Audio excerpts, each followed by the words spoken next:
Good afternoon. It is Toffee TV. It's a daily Everton Daily Live. I'm on my own. Can you believe it? I'm on my own. Basically what it is they know that when we're here with other people, drama unfolds.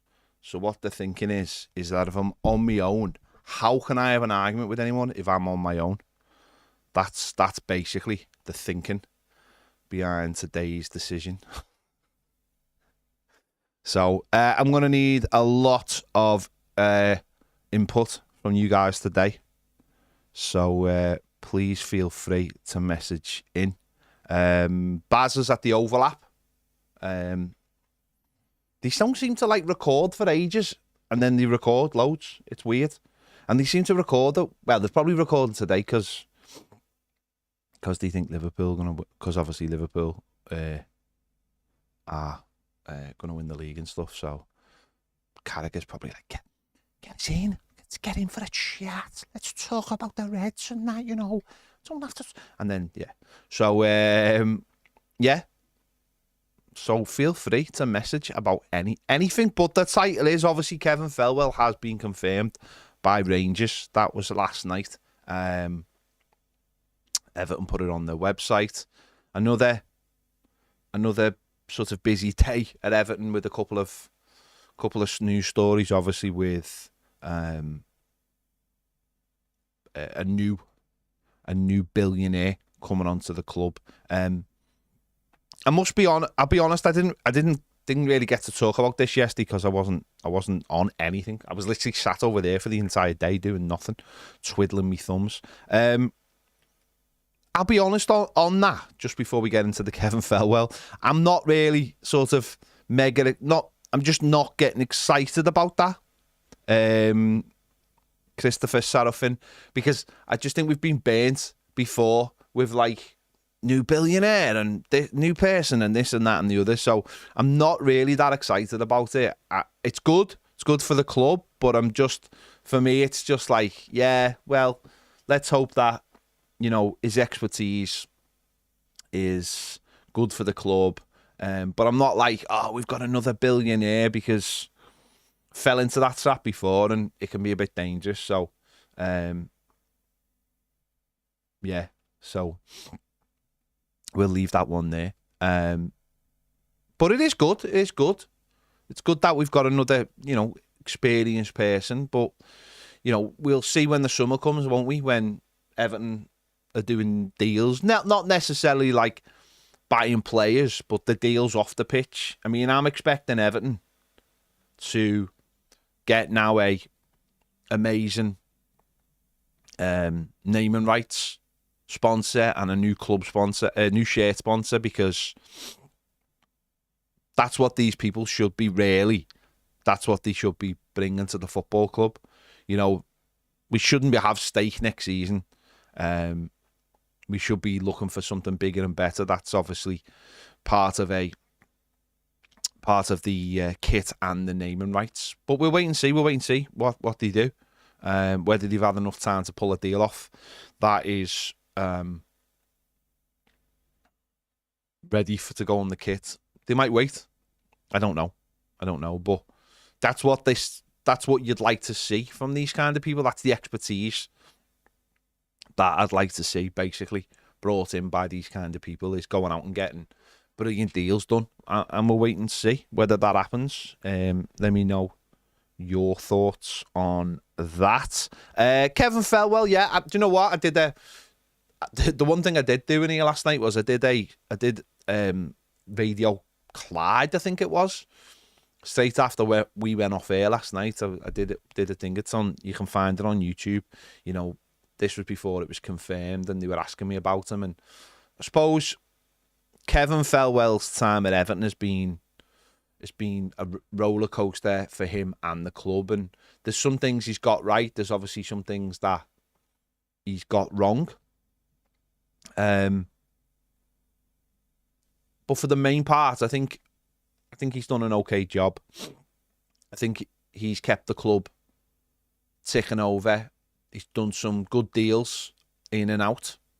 I think the Irabunum deal last year, the way it was structured, worked out really well for both clubs, and helped us get over that PSR line. And then obviously with the Onana situation, selling him, and crossing the crossing over onto positive PSR. So I think you can always query players, because one thing I said to them on the show was, like, Jake O'Brien is, in December, everyone's asking why we paid £15 million for a centre-back when we need wide men and we need a forward. And then suddenly Moyes comes and he's playing. Beto's goals this season are the goals that have propelled us up the league. Before that, people were asking a lot of questions about the money. Don't get me wrong, I still think the money we paid for Beto was way over the top. But his goals this season have Everton earned that money, really, because we're going to be a Premier League club because of the goals Beto scored. Now, would we have done it otherwise? Yeah, I imagine we would have, but it would have took a little bit longer and would have been a little bit more pressurised. It wouldn't have been nice. We probably wouldn't be confirmed as still being in the Premier League yet. We'd probably still have a little bit of work to do. I think we would have done that work. But his goals have helped. So those two signings, they flipped. As I said, they flipped because of the manager playing them, and that's what it comes down to with the director of football, isn't it? If he signs players, the manager's got to play them. It's as simple as that.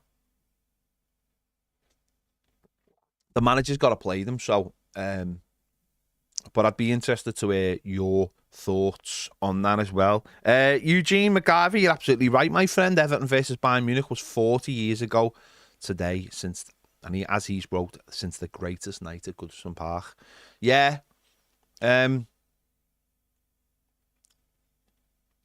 I wasn't there myself. I was too young. I was 6 years of age for such a game. But obviously, for a generation of supporters, it lives with them. It's a bit like the semi-final in '95 for probably my generation. That was bigger than the final, even though the final was amazing, even though it wasn't a great game. But that's where like the trophy was won. I'd imagine a lot of people would say, coming back and beating Bayern Munich. It's sad. I thought Saturday was very disappointing in terms of the tribute. I thought like if you didn't know it was happening, then if you got up at half time and went for a cup of tea or went to the toilet, you would have completely missed the ex-players being on the pitch. And there was only 6, and out of the most, a lot of them come to the game quite regularly anyway. I thought it was poor, if I'm honest. I could sit here and sort of tell you what I really think, but I'm just going to say I thought it was poor, and I think they deserve more. The 40th anniversary, these guys are like 60s, getting into the 70s now. By the time the 50th comes along, it's not just about the people who played, it's about the people who saw it happen. And, when the 50th comes along, I'll certainly be in my 50s. Baz will be in his 60s. John will be in his 70s. My dad will be in his 80s. A generation, that's their it's not just about the players, it's about the people who watched it. And those people it's getting, they are, I just thought it was rubbish, Saturday. I really did. I think those people did. I think the 40th anniversary of something so momentous in Everton's history, never been bettered. That season has never been bettered, and some may say never may be bettered. I just thought it was really poor. And don't get me wrong, there's a I think there is a time when you have to sort of say, oh, that's in the past now. I get that. Shouldn't be harping on about these things all the time. But I think when big anniversaries come round, I think you should make the most of it. You should. And I just thought Saturday was supposed to be that, and I just thought it was really poor. I did. I thought it was really, really poor. Half-arsed by the club. If don't do it. If you just don't do it. If you're gonna do it that half-arsed, don't bother. Honestly, it's just not worth it. It's not really worth it, because then people like me will pick holes in it, because that's literally my job, to pick holes in stuff like that. Yeah, I just thought it was really poor. Anyway, let me know your thoughts. David Roberts says, good luck, Kevin. Steered us through some tough times with no money. Dazza says, on your own and on time. Mate, that's how I roll. And I had coffee as well. That's how I roll. Daniel says, hello, Ped. Enjoy the waffle today, mate. I will waffle. There will be a lot of waffling from me. Liam says, hope he fails miserably. Horrible club. Well, I did get a little Celtic dig in there at the end of me when I was on. They asked me about, I said to him, he's got a close circle of people that, because they asked me about Prosser. There's rumours in Scotland that Prosser's going with them. And he said about Sean Dyche. And I said, well, as I'm a Celtic fan, I hope you do get Sean Dyche. So make sure I got one in there. Ian Barron says, a very good afternoon, everyone watching. Hope you are well and have a great day. Thank you, Ian. Hope you're doing well. Phil says, 898 subs to hit the 100k. Yeah, you can see it there. 99,104. So basically, I've worked out that it should take about 30 days. So we got 99,000 on Sunday. So it took us 3 days to get 100. So it's putting a lot of pressure on the next 3 days. We have to get another 100 in the next 3 days, basically. So it's about 30 to 40 days, depending. So 30 days would be well within the season. 40 days would be over the season. So trying to get it before the end of the season.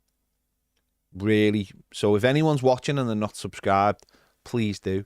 If anyone's watching and they've got a second account, third account, fourth account, fifth account, please feel free to subscribe to get us that 100,000. Yeah, it would be lovely for us. Would be really nice, especially to do it this season before we. I'd love to have done it within the 10 years, but it wasn't to be. But I'd love to do it this season. Last season at Goodison Park, Toffee TV hitting 100,000 would be huge for us. Would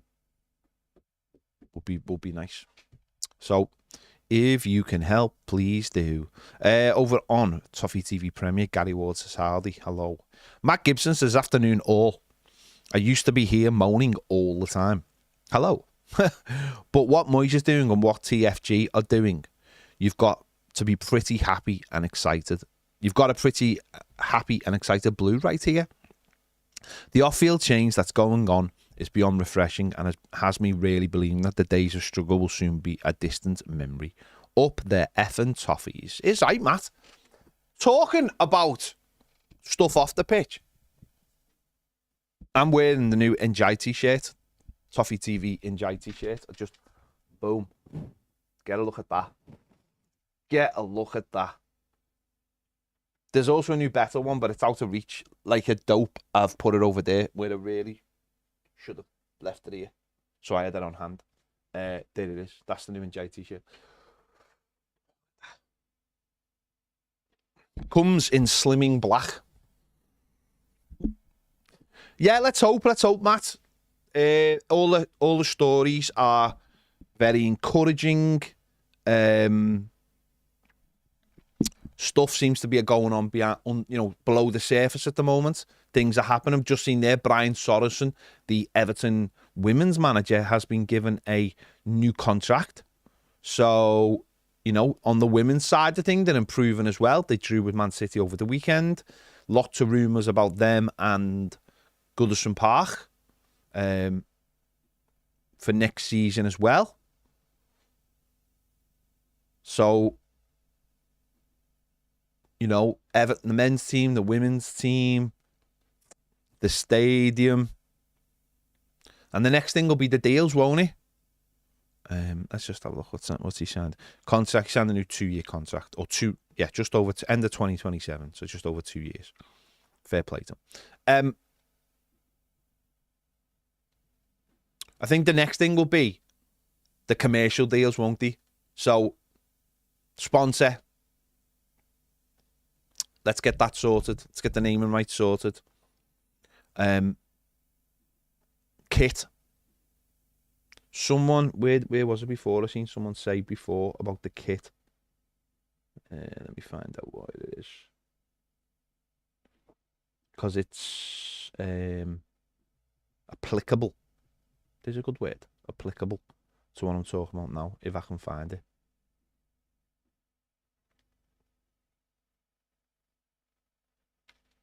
I think it was basically about I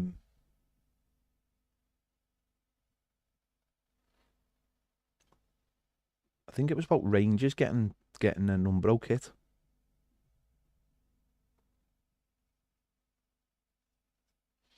Bear with. Where was it? It was there. I think it was about Rangers getting a new Umbro kit. Yeah, they are getting a new Umbro kit. Because Castori have got the rights to Umbro kits. And it works the other way as well, because I know the England Rugby Union team have just got Castori. They wear Umbro, but they've got Castori as their main sponsor now, because it's basically the same thing now. So I think Everton should get an Umbro kit, basically, because I think that's part of our heritage.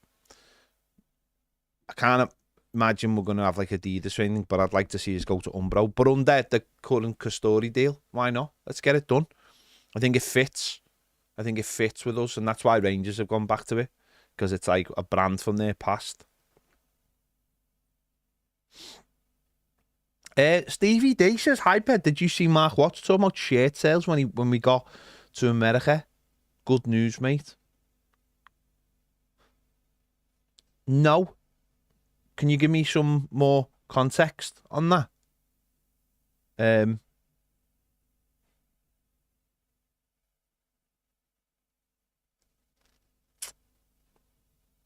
If you can give me a little bit more context, that would help, so I know what you're talking about, or what he was talking about, please. Posh Matthews says, "You're on time because you're on your own." Yes.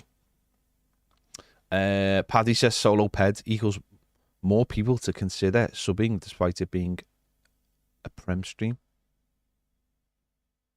It's not a Prem stream. It's on YouTube.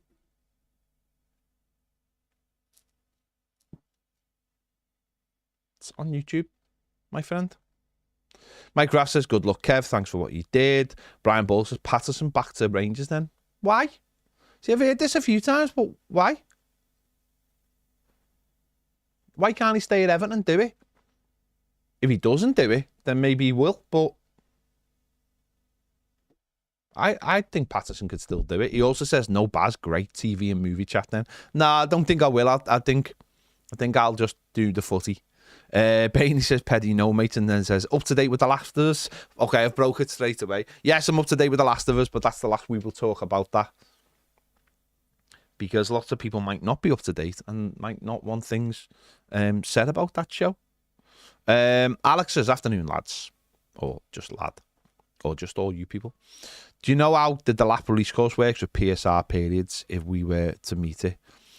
With next season starting July the 1st, and Ipswich technically becoming a championship team, then would he only join then, therefore being 25, 26 bucks? Or would it go on the 24, 25 bucks if we can trigger the clause sooner? I'm just thinking in the sense of if we want him, go and get it done as soon as we can, and don't run the risk of someone with a better 24, 25 PSR position, if that matters, going in there first. We'd love to sign him.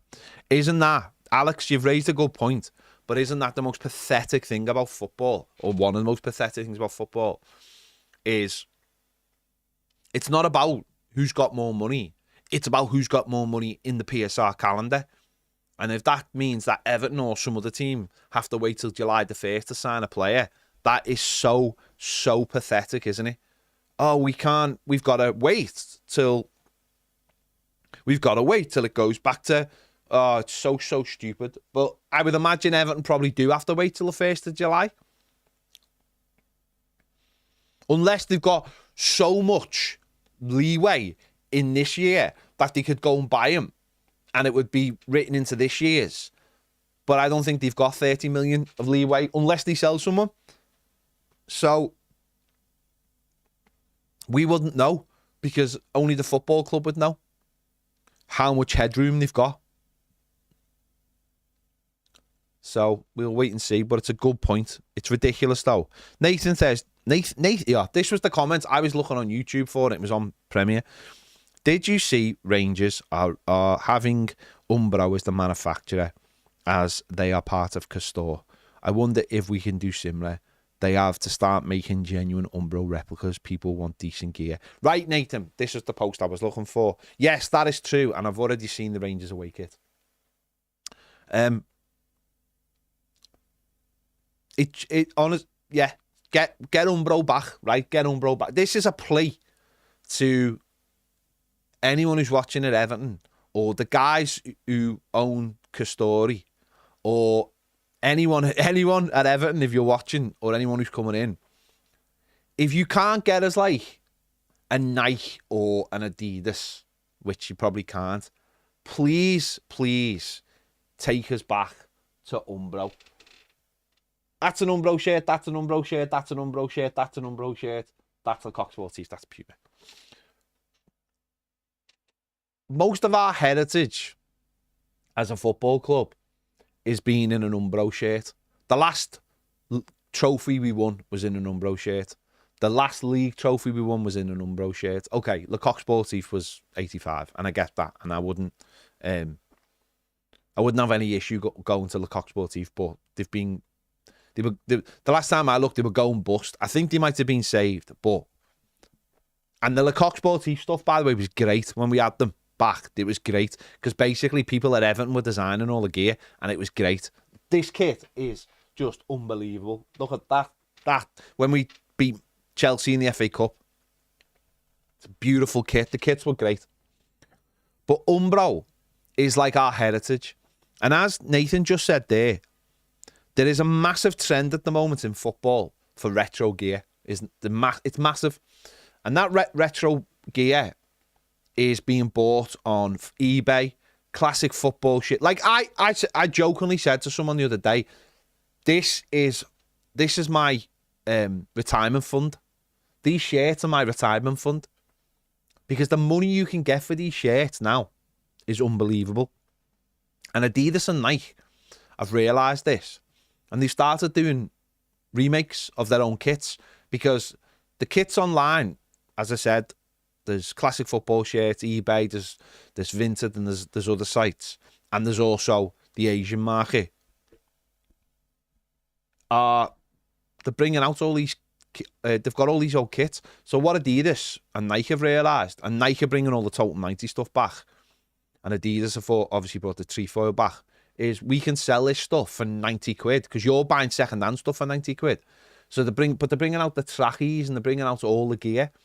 Now, why can't Everton do the same? Our fans aren't particularly in love with like new gear, new kits and stuff. We're not like the Geordies and stuff. We're not like Arsenal, not like Liverpool. But we do like old stuff. And while I've been walking around Goodison recently, I've seen people wearing loads of the old gear. And there's a big opportunity here for Everton, if they were to go back to Umbro, to reproduce. Not the kits don't have to be kits that you won anything in. I mean, that kit, for God's sake, We stayed up on the last day of the season. Innit?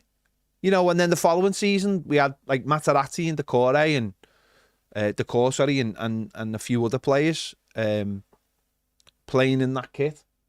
People see that as like, it's like it's a cult kit. You know, Kevin Campbell's kit won at Anfield. Leighton Baines, last Umbro kit. Leighton Baines scored his last goal. That's why I've got it. Baines in that font. Oh, you can't actually see that, can you? Sorry, I'm pointing at something that you can't actually see. But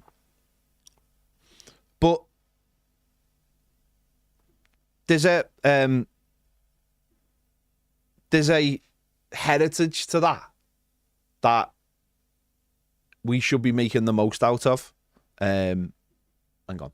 Now you can see them. The Baines shirt, the Campbell shirt, the Lukaku shirt, that Baines shirt. Yeah, there's the Materazzi shirt. The Baines shirt is, as I said, he scored his last goal against Leicester City. That's why I've got it in the font, the cup font. So Everton could make a lot of money. Umbro. I was watching a video before, just something Pro Direct Football had put out on Instagram, and it was like a little video of Umbro during the 90s, and all the pictures and videos, and we were actually on it. Everton, a couple of kits were on it. That one was on it, and the kit we won the semi-final. And then they showed like Liam Gallagher and Oasis, and how Oasis sort of grabbed hold of all the Umbro gear because of Manchester City. And I think we have to trade on that heritage. I think we should have done it this year, but we haven't. But I think that's something Castori should be doing anyway. Because I've always been like an Umbro team, apart from obviously the Coq Sportif being obviously part of our greatest teams. But yeah, get us back to Umbro. That's what I said. Jez says, Ped sent a solitary. Toffee TV straight jacket range incoming. Connor says, hi lads, great filming. Great timing, just woke up from an operation, seen the time, and stuck you straight on. Hang on, whoa. Connor, you've just woke up from an operation. What operation? And like, are you in your hospital bed watching this? What's going on? That's crazy. That is crazy. I need to know more. Gary Ward, of course, straight in with I hope you're okay. Let me know. Matt Gibson says, saw the plans yesterday in the media for Central Park type development between Liverpool 1 and the Everton Stadium, which is due to be completed in 2027. It looks really good. Yeah, it's not... Okay, so it's not between Liverpool 1. It's okay. So if you go down to the dock, you go down to Costco, and the opposite Costco is flats. And then there's a bridge, a road and a bridge, and the bridge takes you to the Isle of Man ferry. And then there's that wasteland. So on that wasteland between those flats and the stadium, before the big first piece of wasteland is going to be a park, and it's going to be houses. And obviously you've got like a canal channel through there as well. And that's going to be a park that's going to be built. They are actually down there right now cleaning the area, surveying it and cleaning it. And that's going to be a park. So eventually, well, in the next 2 or 3 years, you're going to have houses down there. And as I said, you're going to have a park. And then that park will lead on to the dock, the net first dock, which is a Harrington dock, and then Nelson dock, and then the stadium. So that whole area, and people will live down there. So if you fancy living down there, put your name down for it. People will be living by the stadium. And again, that should hopefully grow the area, and hopefully could mean another train station. They got the permission on Tuesday for the new train station at the Baltic station. So that's like 100 million. So if you have Everton Stadium and maybe you have an arena and you have people living down there and you have a park and more people are going down there, it's going to need another station. So let's hope that's what happens as well. Let's hope all these things push the city council into and the mayor into creating a new station. Rob, the East Belfast Toffee, and of course mega status quo fan, says, speaking as an Everton Rangers fan, I'm not happy with Thelwell or Dyche. Obviously, might as well have the singer from the 1975s as the manager. Well, there you go, mate. There you go. I mean, it's your own fault for being a Rangers fan. Stevie says, hi, Ped. Did you see Mark Watts talking about shirt sales? Oh, sorry, that was the one before. I'd done before. Sorry, it popped up on my phone. I need more information about that. Paddy thought it was Wednesday. Eddie says, Ped just finished Severance, top 3 show I've watched of all time. It's amazing, my friend. Severance, chef's kiss. Apple TV is the best streaming platform that you're not watching. That's all I'm going to say. The shows are amazing. The shows are unbelievable. Let me just say that. I'm not going to get too heavy into the TV stuff, but honestly, if you see any opportunities to get Apple TV, get it. There's loads of free trials. There's stuff on there For All Mankind, Ted Lasso, Severance. There's other stuff that I'm not... Mythic Quest. I'm trying to think. There's other stuff on there as well. There's a few films on there as well. What did I watch last week? That was really good. The Gorge. Was it The Gorge? The Gorge. Yeah, The Gorge is really good. Good film on there as well. Severance is amazing. Jay Ratcliffe says, Vardy leaving Leicester. We wouldn't, would we? Nah. He seems like a West Ham player or a Wrexham player. He also says, Thelwell gone from a job where the hands have been tied to a job where he'll have pennies to spend. No ambition, so that's why he'll never went in for a pacey wingers. Fair play, Jay. Fair play. Emma says, are you ready for this? Was really nice to meet you on Saturday, Ped. Right? So that's the first bit. That's the buttering up part, right? That's the I want to get on Ped's good side first part. She started well. She's led with a compliment. She's been nice. Can you tell people now that I am not a bloody goth, please? Okay. What I would say is Emma is very much a 21st century goth. Okay? She's a YouTube goth. She's a goth. She's not a goth in appearance as such, but she's got the underlying tones of the attitude of a goth. But she doesn't go to the match as a goth. Now, I can't confirm when she's not at the match, she's not a goth, because I've only ever met Emma in a match-going situation. I could meet Emma on the street and she could be a goth, because she's got underlying goth characteristics. But when I met her on Saturday, she was not a goth. That's what I will say. It was interesting. Did you say that I was shy? Is that what you said on Monday? That I was shy? I am actually quite a quiet person away from Toffee TV. So I'm a quiet person that just goes along their daily business without being trying to draw too much attention to myself. It's just when I come on here, obviously, I have a different persona because that's what people require from me. But it was nice to meet you, Emma, in your non-goth persona. Very much like, like a superhero changes into their character. I feel like Emma was, just going along her day as Peter Parker, and her goth Spider-Man will come out at other times. Brian Bull says, would you take De Bruyne? Yes, I would take De Bruyne. I would give all the money to De Bruyne. All of it. Brian, all of it. Royal Blue Riches. I love the Danker one with the blue and white fine lined collar. Still got it with Ferguson 9 on the back. I even ripped it the front to look more like Big Dunk. Oh, you mad bastard. And a lot of these Umbro shirts are for sale on the retro sites, like Scoredraw and stuff, who does our retro gear, but they don't have Umbro on them.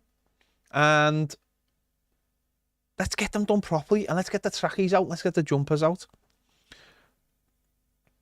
Matt says, if you want to talk commercial stuff, you really need Fletch, the Burnley fan, on with you. The Turf Moor think tank. Oh yeah, Fletch outed himself as a Burnley fan last night, didn't he? It's not a good look. It's not a good look. Connor says they were just clearing up a few things where they took my appendix out a few years ago, but priorities to watch Toffee TV should mean everyone should subscribe so we can hit 1,000 before the season, 100,000 before the season. I like that, the we, because we are a we, aren't we? We're very much a we. Michael says, nearly missed the half-time tribute after queuing for a pie most of the time to no pies.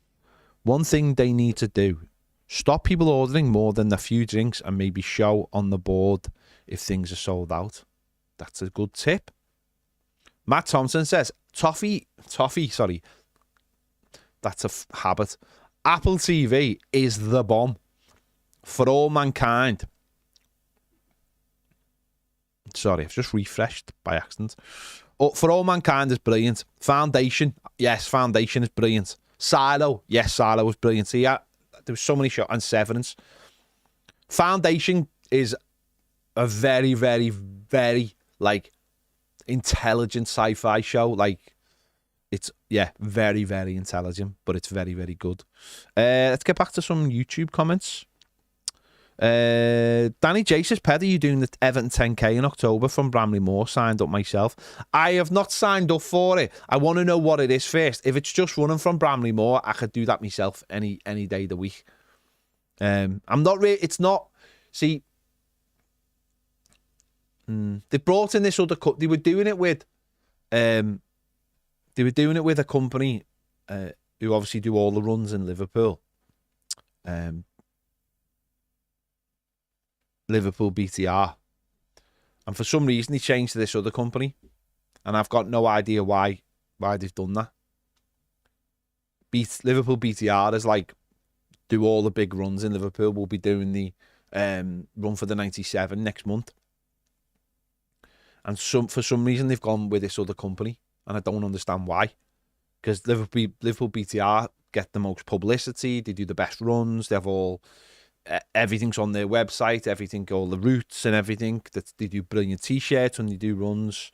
I did the half marathon with them recently. I'm not really sure why they've done that, and they did the If They Know Your History tour a few years back, probably before COVID now, wasn't it? And it was really good. It was really badly advertised, but Marcel Brands and Duncan Ferguson ran it, so they need to get them back.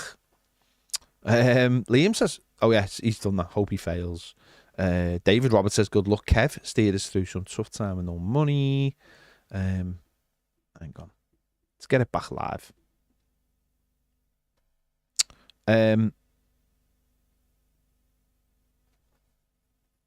Daniel says there has to be a call limit for Fletch. 1 week on, 1 week off. Can't be on every week.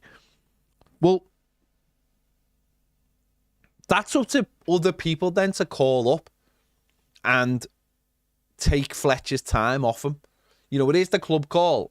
Fletcher comes on and speaks his mind, but he gives us his time, and that's up to other people to give us their time as well.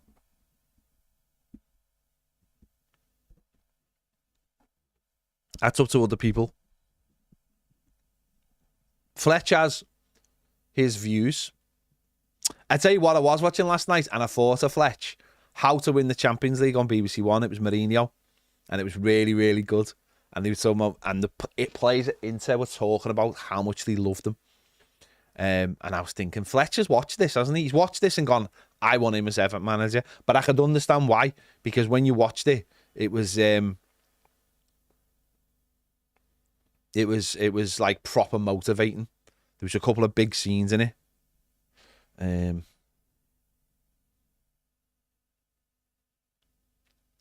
Wishy says, have my eye on the Puma jersey from 2003-2004. Would also snap up a new Umbro jersey. Can't stand Castor. See, that's what I'm saying. People don't even like... Some people don't like Castor and would like Umbro and like the retro gear. So do it properly. Liam says, what do you reckon about Evertonian? The Evertonian that put 10,000 red labels on blue flares. If that has actually happened, then that's amazing. How long did that take him? It must have took him forever.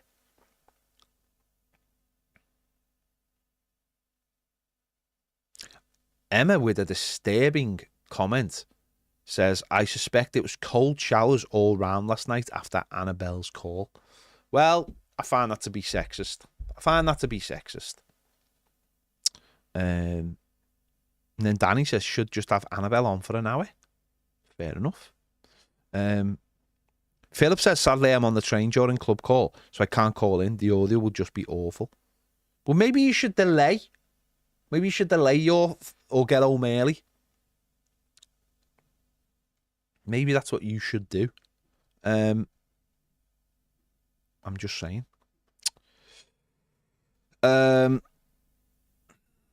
Stevie D says, iPad, he was talking to the Financial Times about opportunities in America and was said taking advantage of the blue kit that people love. It's on Liverpool World reporter Will Rooney. Oh, okay.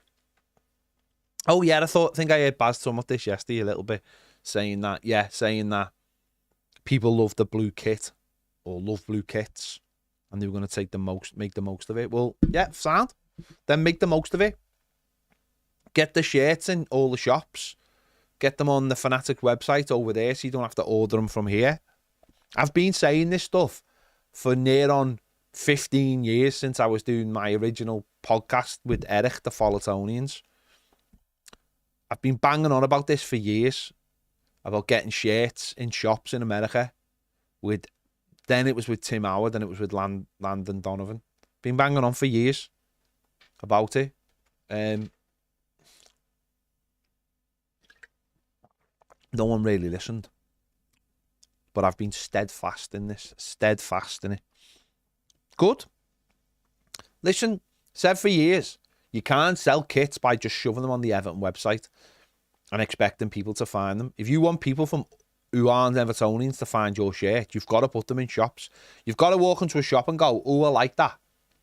The same way that people can walk into shops in this city, in any city in the country, and go, there's a Barcelona top, there's a Juventus top, there's a Bayern Munich top, there's a Real Madrid top,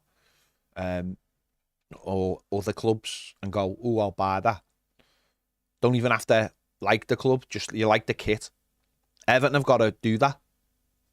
Someone got to walk in and go, I like that kit, or I like that player, I like Njai. I'll get Njai number 10. I'm not an Everton fan, but I like him, and I like that kit. Seen that on FIFA, whatever. Everton have got to start thinking big. They've got to start thinking, how do we attract new fans? How do we get more money? Everton have thought small for so long that we've become a small club in the eyes of the world, sadly. And Everton have got to start thinking past L4. We won't even be in L4 soon. But Everton have got to start thinking past L4. This tour in the summer is a good step. Getting on, I think we'd be on this kind of tour every other year because we do have fans in America, and they are organised, and I'm really looking forward to going to America in the summer to see what the guys are doing, and hopefully we can be part of that. I don't know whether we are or not, but I'd really like to be part of that. But even just going the game and meeting American fans that I meet when I come to the game and I'm by the statue, I quite regularly meet fans from America, and they're always really nice, and they always say they love the show, and it's brilliant, absolutely brilliant. So to go to America, and we got a little bit of this last time, but it wasn't really organised last time. It was a little bit last minute. When we went to the States a couple of years ago, 3 years ago now, wasn't it? It was a little bit unorganised, and the events were a little bit small, and They were in, of course, they were in because they were in the places they were in. Whereas this time it's New York, it's Chicago, it's Atlanta. I'm really hoping when we go to New York, there's something big happening. I don't know what it would be, but I really hope something, and whether that's got something to do with Rod, Men and Blazers or whatever. I just hope there's some big event that all the Evertonians who are in New York. Just the idea of being in New York with Everton is brilliant. I'm really looking forward to it. Not as much as I'm looking forward to doing a run around Central Park, but that's another story. But Everton have to build off that. I hope there are representatives of the Friedkin group there who see this and start to understand what the Everton fan base can be. We want to buy things. We want to be sold things. We want the same things other football clubs fans want. Treated well. Value for money. Excitement on the pitch. And treated with respect off the pitch. So this tour in America is a really good opportunity for that. To show that on both sides. What the Friedkin group really should do, and I'm not even being... The Friedkin group should pay for an event in New York, Chicago or Atlanta for all the Evertonians to go to, and literally it'd be a free bar or whatever. Oh, and I'm not even taking the piss when I say that. They should organise a big free event where David Moyes is on stage and some of the players are on stage and someone from the Friedkin group are on stage, and it's for an hour or a couple of hours where they speak to the manager and speak to some players and get a real understanding of where we're going in the future. And they should do that for every Evertonian who's going to America, who's going to be in that city. And it should be free for the Everton fans. They should do that. And they should give away like t-shirts or scarves or whatever. That for me would be a brilliant idea for when we're in America, for when all the Evertonians come from all around America to go and watch Everton in those three cities. Of course, somewhere like New York would be ideal, or Atlanta, because it's the New York. Both of those games are on a Sunday, so you've got maybe the Friday and the Saturday night. So maybe on the Friday night in New York, you could put an event on, like not like a proper event in a proper hall where all the Evertonians can go and gather together. That's what should happen. And you should have shirts on sale, but give away t-shirts and scarves and whatever. But have shirts on sale in there as well, new kit, all that kind of thing. That's the way we've got to start thinking. That you don't take your fan base for granted. You know, it's probably easier for some people to fly from the East Coast to Liverpool to come and watch a match than it will be to go and watch Everton play on a Wednesday night in Chicago. So I'd love to see all this stuff get done. That to show that fans are not taken for granted. There you go. Jez says our problem with kit suppliers is that we always have a poorer hand until recently in outsourced distribution to fanatics. That's why we have no decent clubber, because we have no incentive to. It has to change. Absolutely right, mate. Absolutely right. Jay says, after listening to last night's live and many other lives, I have deducted that when Fletch talks, it's like knocking down 8 pints and 10 tequilas on a Friday night. When Annabelle talks, it's like having a glass of expensive wine with a lovely meal on a Sunday. Well, isn't that nice, though, that we've got two extremes of thinking, the fan base, little bit of difference in age. Not much, Annabelle. Little bit of difference in age. That's what we're here for. That's what many people would say about me and Baz. Two ends of the spectrum. A gap in, obviously a large gap with the age gap. You know, we're given different perspectives on things. Eddie says, I feel every summer we look for a centre-back, yet that's a position with least priority. Well, you've always got to be looking for better, but I get your point, mate. Jonathan Rickard says, not a football question, but what trainings do you run in, and any suggestions for a good running trainer? I'm running at the moment in Asics Nova Blast 5. Really nice trainees. Really, really good trainees, my friend. That's what I would advise you get.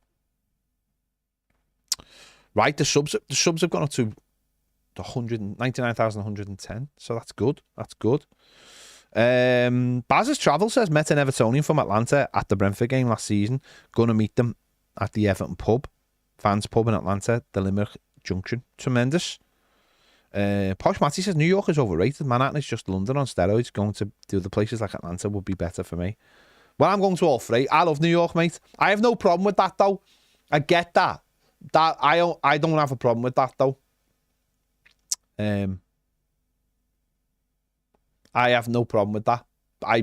Places that are like fast and manic, they don't bother me. But then if you want to go to a proper city, like that is chilled but still amazing. Not in America, but that's why I love Paris, because it's got a bit of both. It's chilled, but it's manic. That's in some places. SB, I will not fall into your trap. I will not fall into your trap. As the junior member of the ownership group of Toffee TV, I will not fall into your trap. Stevie D says, Pep being with Toffee TV since 2018. I know how much you want us to be a club that sells kits everywhere. Maybe with the new CEO coming in and a history of speaking of fan media, at least some of the good ideas may get listened to. Maybe. Or maybe I will try and put myself in a position where I will be listened to or have to be listened to. Maybe. Danny says, never been to New York, one of my dream places. Hate Paris. I don't get that. Do you know what, right? I have never found the French to be rude, ever. And I've been going to Paris for 20 years. I have never found the French to be rude. I really haven't. People in New York are rude. People in New York would, if you ask them for the time, would yeah. Paris, I think Paris is amazing. I have no issue saying that. I find there's a lot of discrimination against Paris, and I love it, and I don't care. And Emma can call it Gay Paris. It is Gay Paris. I love Paris. It's a fantastic place. And also it's an hour. It's an hour on a plane from Liverpool. That's what makes it amazing also. And it's got a Disney. See how many boxes this place is ticking for me. And it's weird. I've never found people in. I know people think I've just maybe that was an old stereotype, but maybe there's a lot of stereotypes about the English, isn't there? Americans. I was watching a thing last week. Someone went. I think it was like Joe channel went to New York and was asking people what they thought people in England were like, and they all thought we were like royalty. They all thought we had, a cup of tea at 1 o'clock. They all thought we were dead posh, and we went, we went on horses and stuff. It's weird. Posh Marty, I've never been to Asterix Land because I've got no interest in the characters, but I do have an interest in Marvel characters, and there's a Marvel Land in Disney, so that's why I'd go. Nicholas says people in London are offended if you smile at them. See, I like London as well. I like London. Places like Camden are amazing. So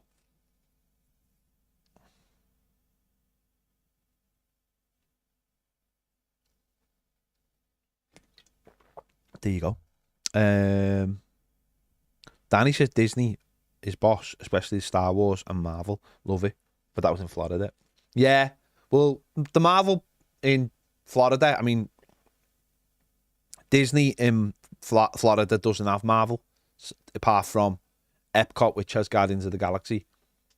But they are building a Star Wars land in Paris.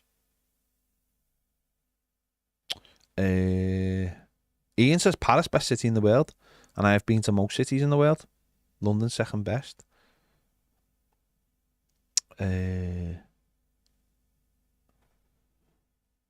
Semi-Charmed Life says the poorest city in America is called Camden. Camden Town in London is brilliant. If you go on a Sunday and you go to the market, it's genuinely brilliant. It's genuinely... And I couldn't believe how many I was there the day England were playing in the Euros final. And the amount of snide England kits that were amazing. Like, everywhere sold snide gear, like just on the street. And they had all the footy kits. And we were like, have you got any Everton gear? And they were like, oh no, they've just brought a new kit out. We haven't got it yet. And I was like, proper, all the snide gear was amazing. Danny, I'm going to go to Japan. I will be going to Japan. I was watching Dingo last night, Race Across the World, one of my favourite programmes, and they were in China, and some of the... China might be somewhere I know there's a lot of thing about China that people in the West have created. But China's a place I might think... I wouldn't mind doing like Japan, South Korea and China in one big go. It wouldn't be but I wouldn't mind doing that. Probably like Shanghai. Raven says been to Sydney twice and loved it. I've got no interest in Australia. I never have had any interest in Australia. Ghost, loads of people are asked me because loads of people are watching and loads of people are asking me. So maybe you're not asked. And if you're not asked, then just stop watching. But you know what? The comments suggest that people are asked because loads of people are giving suggestions and asking questions. So maybe you should just go and watch another stream or do something else. Because actually, no one cares about you. And that's just a sad statement on your life. Eugene, thoughts on Universal Studios coming to England? We'll ruin it, mate. We'll ruin it. We'll ruin Universal Studios in this country. The bins will be surrounded by wasps.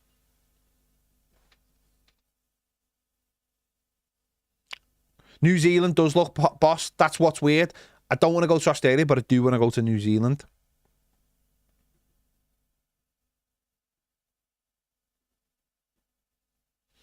Bye, Ghost. Freak. Why did these freaks come on the channel and start, like, giving abuse? Honestly, absolute freaks. Thailand does look crazy and is not expensive. Yeah, it's obviously like White Lotus and stuff. Race Across the World. Anyone who watches Race Across the World, I think you were in Thailand last year. Baz Travel says went to Shanghai last November. Great city and locals wanted. Right? Yeah, it just looks like it's in the future. I know a lot of people have problems with China.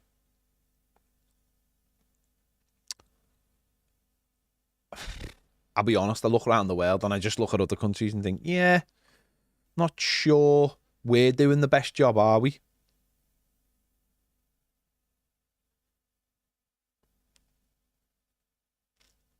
Tokyo, I definitely want to go to Tokyo and Osaka and go on the trains and all that. And you've got a Disney. You've got a Universal as well. Nathan says Paris is incredible. It's close second to Rome. I went to Rome in 2008 for a few days. Unbelievable. It's just a museum, isn't it? It's a living, breathing museum. French are a bit rude. Too loud, obnoxious Brits. If you are polite and respectful of their culture and try and make an effort to order in French rather than assuming everyone speaks English all the time, maybe people wouldn't be so rude. Yeah, spot on, mate. Absolutely spot on. Eddie says, am I excited for the Thunderbolts? Yeah, looking forward to it.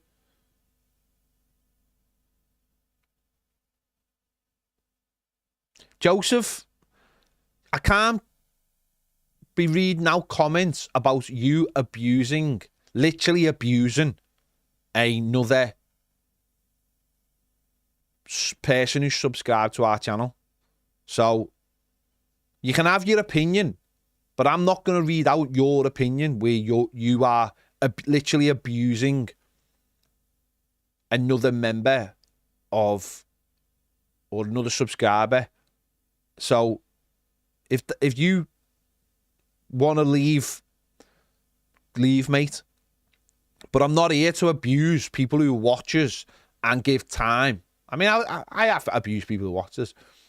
But I'm not going to abuse someone who gives his time to ring up. You can say you have a different opinion, but I'm not going to read out a comment where you are basically abusing that person. I'm just not going to do that. Why would I do that? That's ridiculous. You've wrote it in the comments. I've seen what you've wrote in the comments, and I'm not going to read that. That is my right as the host. Do you know what I mean? We can all have a little bit of fun. We can all have a laugh. We can take the mickey. And that's what I've done with some other people where they've took the mickey. But I'm not going to abuse people like that who watches every day, who contribute, who pay money. I'm not going to start abusing them on your behalf. That's not going to happen. And if you thought that was going to happen, then maybe this isn't the place for you. That's all I'm going to say. Paul Murray, thank you for becoming a member. If you are a member, by the way, there's a few more emojis that I've put in here. So if any of the members on YouTube want to try those emojis right now, please feel free, because I've added some new emojis.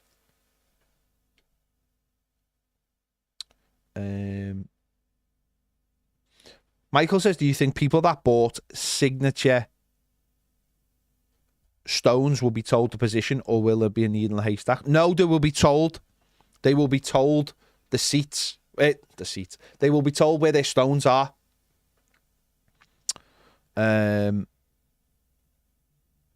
Eugene says, I seen some Everton fans in San Francisco. Nice one, Eugene. Everton played there a few years back, of course.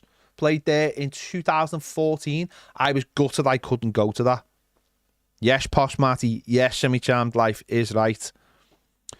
Pekka Wood says, Ped, will the C formation sponsorship not be sold as part of a naming rights deal, as part of a kit manufacturer? Is that why we just all blew it for now? I think so, mate. I think not just kit, but obviously naming rights as well. I think they'll wait. They'll wait for that to happen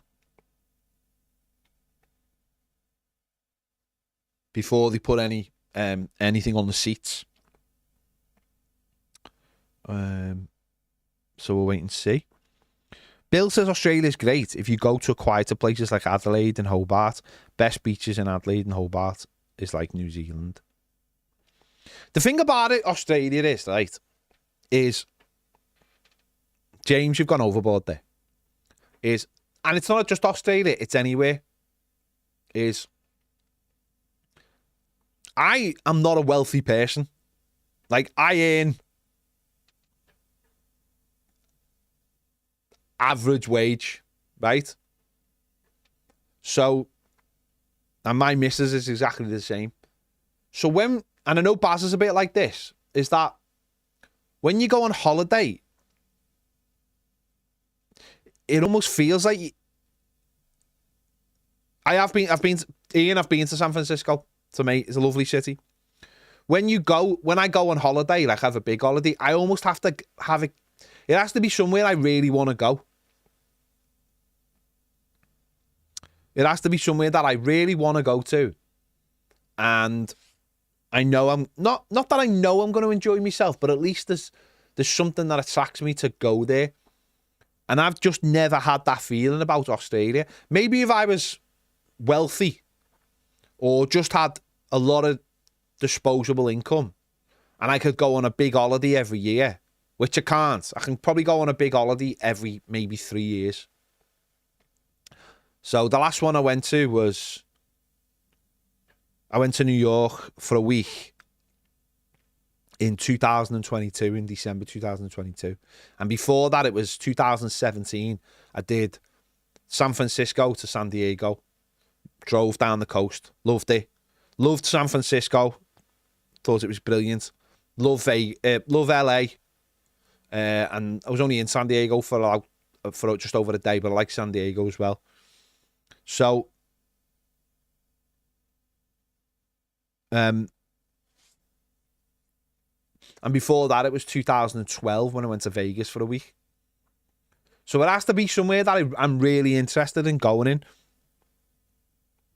I have no interest in going to... If I go anywhere, like, I'll go to Paris, which, as I've explained, I like going to Paris. but that's somewhere I can go for a few days every year or every other year. It's not, doesn't, well, it didn't used to cost the earth. It feels like it costs the earth now.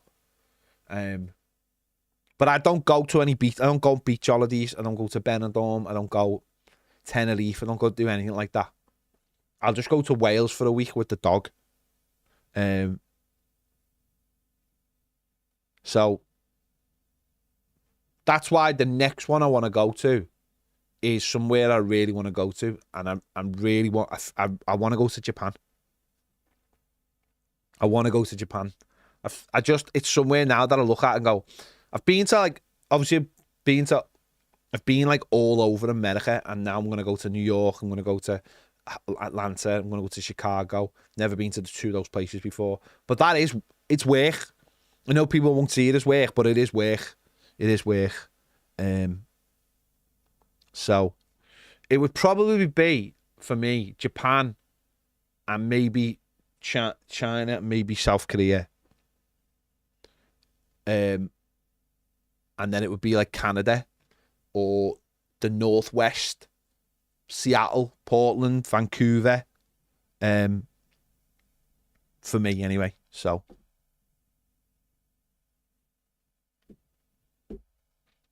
Hey, Whitby, Sam, Posh Matty. Whitby is Sam, mate.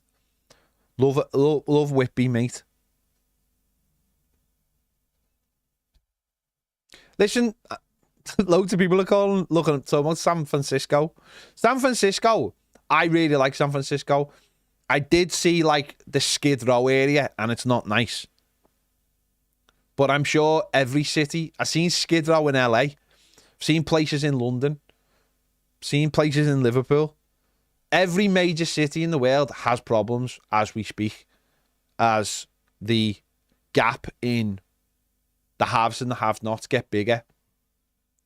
Places will have drug problems, of course they will. People escape their normal, horrible lives by using drink and drugs. That's just facts. It's always been like that, and it always will be like that. It's just simple. People escape their horrible lives by using drugs and drinking. I've been to New England, mate. I've been to New England. I've been to Bangor in Maine. I've been right to the top of Maine.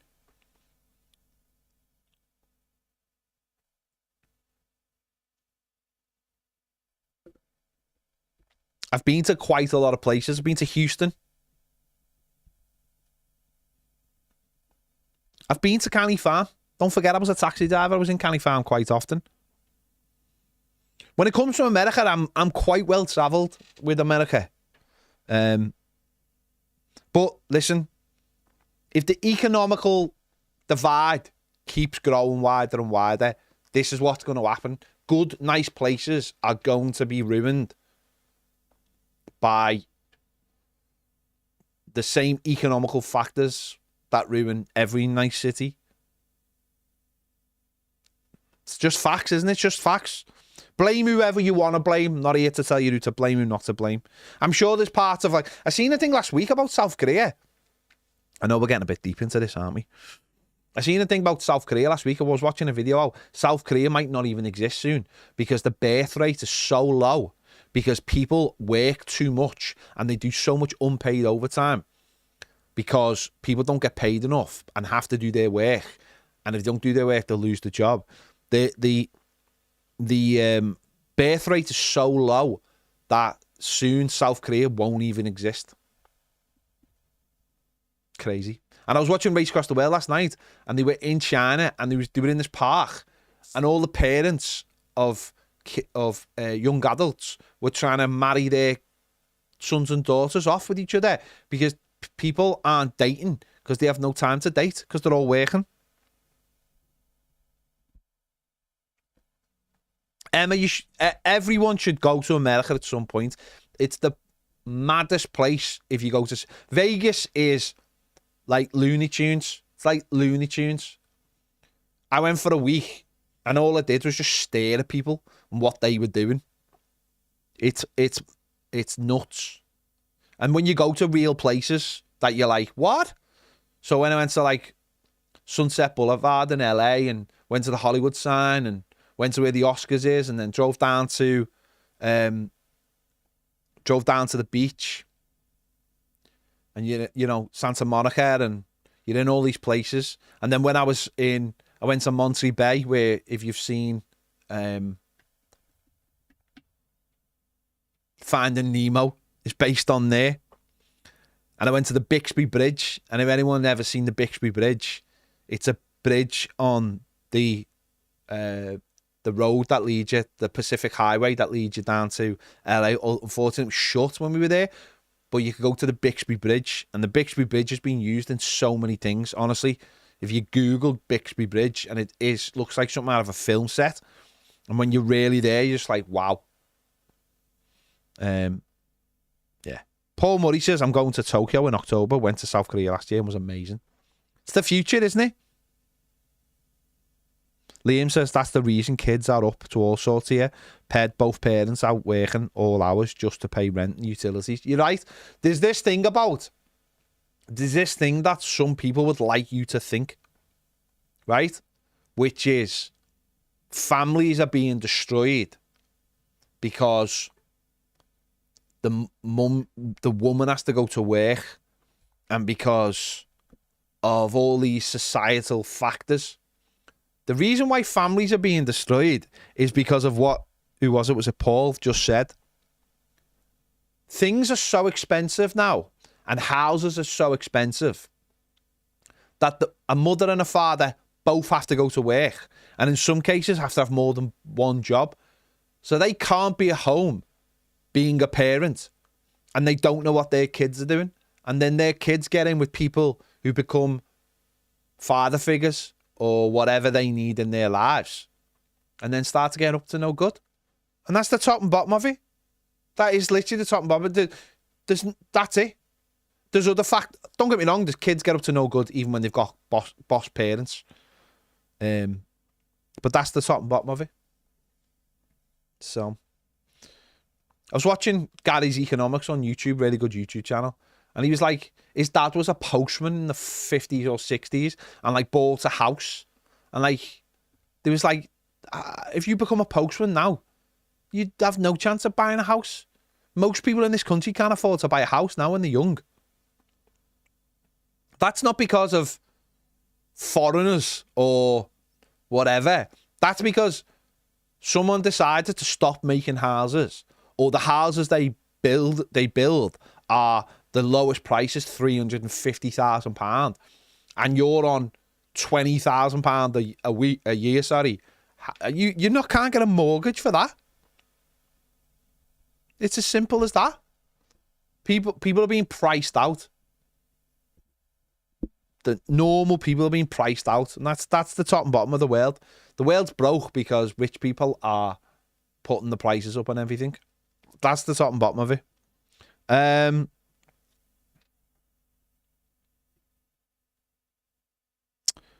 says, I was going to go pre-season, but I registered for tickets, but my mate let me down, and I ain't going on my own.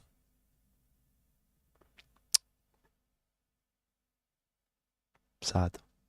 Robin says, thought Race Across the World can't go in China. Didn't they skip China last time? Thought it was a BBC thing. No. What happened was, the last time they were there, and I remember this, the last time they were there, they got in on the border of one of the, I think it might have been Uzbekistan or one of them countries. And there was a big bit where it was on the train and they weren't allowed to film. It was like a province of China and they weren't allowed to film in this province. But once they got to like the main part of China, they could film then. So it was just in this province they had to go dark. But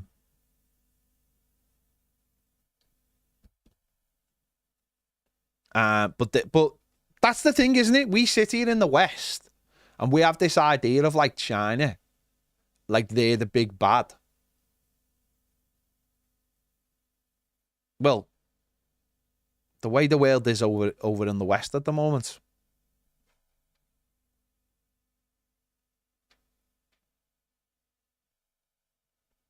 Do you know what I mean? Who are we to talk? That's all I would say. Who are we to talk?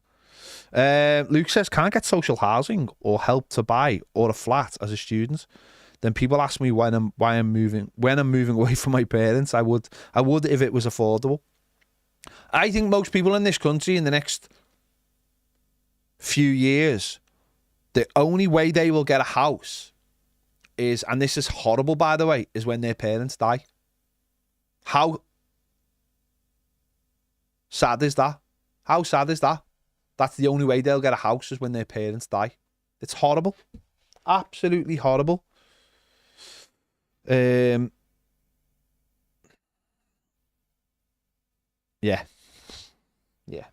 Listen, I've said about the why did these shows always turn into this?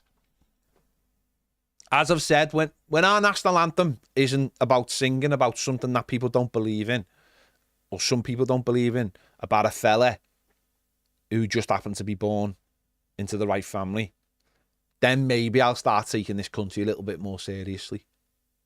Once that happens, when people or politicians get the bollocks to say, "Know what? Let's stop singing that song for a start as our national anthem. Let's make that the starting point for things to change." Then maybe I'll take this country a little bit more seriously in where we are in the world.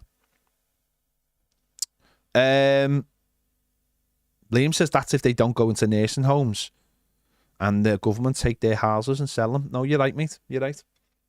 It's got dark this very quickly. Remember when we were talking about places to go on holiday? Remember we were talking about football? That was good, wasn't it? Oh my God. Right. It's like I've been doing like an hour and 20 minutes on my own. Eddie says I need to go to Austin. Isn't Austin where the outbreak started in The Last of Us in the TV show? Now, Austin does look quite good because it's quite like South by Southwest Festival and all that. And obviously, Austin FC.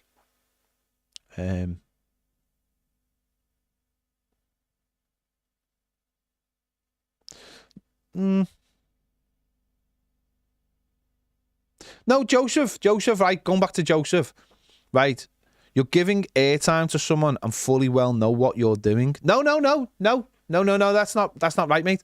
Basically, on a Wednesday, we have something called Club Call, right, which people who are either a Premier member or a YouTube member can use, right? And if someone rings up, what right do we have to stop them speaking? What right do we have to them to a guy rings up, he rings up every week, right? He puts his opinion, he doesn't say anything like controversial to the point of like, oh God, he might get us in trouble, we need to get this fella off. He speaks his mind, right? He uses the platform that we've provided for him. And that's it. We don't do it because we think, like, we don't exploit it. If we were going to exploit it, why aren't those calls on social clips, on Instagram, on Twitter, Blue Sky, Shorts, TikTok? If they were so, like, outlandishly crazy, why wouldn't, if we were really going to exploit it, why would we just leave it within an hour and a half video? Everyone has a right to ring up who is a member and a Premier member. And we encourage more people to do it. We encourage as many people and not to have the same people every week. That's the point of that show. We've been asked for age. We were asked for ages to do a phone-in show. It's not possible after games. So we'll do it on a Wednesday. We'll do it in the middle of the week, right? And we do it. We've got the technology to do it. It sounds good. We try and get people from all over the world on it if we can. But who are we to tell somebody that they shouldn't? We shouldn't use them. Joseph, if you rang up on a Wednesday, we'd have you on. If you said it's Joseph, we'd have you on. We'd listen to you like we'd listen to anybody else. We can't. Fletch, we have a little bit of a laugh with Fletch because he's talking about Mourinho and he's talking about Ancelotti, and I've told him while he's on here. I told him once, was he on glue, which I probably shouldn't have done, but I did. But who are we to tell someone that they can't ring up? Come on. That's not right. That wouldn't be right from us. You might have different opinions. And you know what? If you want to ring up straight after Fletch and say, I totally agree with that last guy, then do that. But we're not here to tell somebody that their opinion is any less valid than somebody else's. We can argue the point with them. But that's the point, isn't it? We argue the point with them when they're on. And I think John did it last night and last week when Fletch rung up. I did it and Baz has done it. If we don't agree with someone, we'll tell them. But as long as they're not ringing up and going, this fella's in our bed and that fella's this and this person's that, then come on. They've got a right to say, their opinion is as valid as somebody else. Do you know what I mean?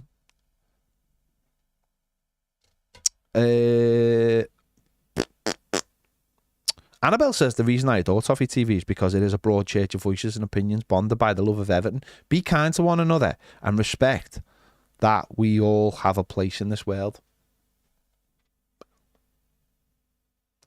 The only thing better than that comment would have been hearing Annabelle say that out loud, wouldn't it? That'd be the only thing better.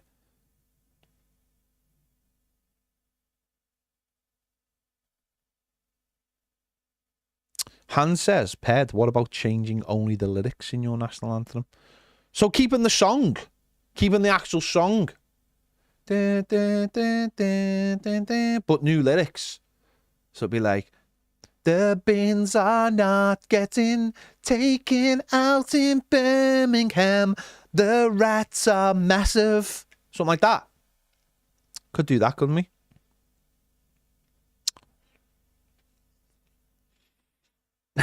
I think, though, if you had the same song, people would fall into the old version, wouldn't they? So. Also, Joseph, right.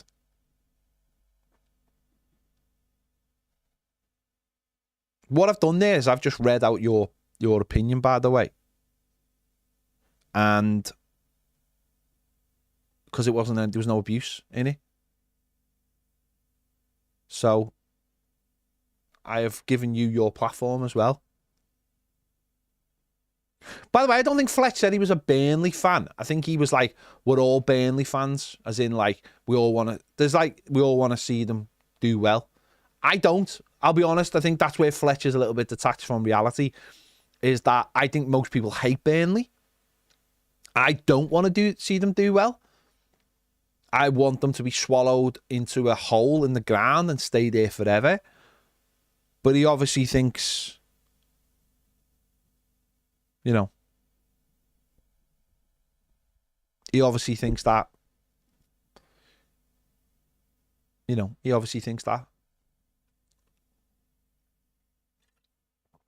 He told me there was something the other months ago about it made him, something about Everton made him feel proud to be British. Well, I completely disagree with that because I don't ever feel proud to be British. And certainly Everton don't make me feel proud to be British because that just makes me proud to be an Evertonian. But we can't stop people from coming on. If they're coming on and they're being, as in, respectful. No, Joseph's comments are on Premier. He's a Premier member. That's what. If he was on YouTube, I'd have been them ages ago. We are not, but let me just point this out. We basically all hate Burnley, don't we? We're Evertonians, we all hate Burnley. Burnley are actually trying to sue us at the moment.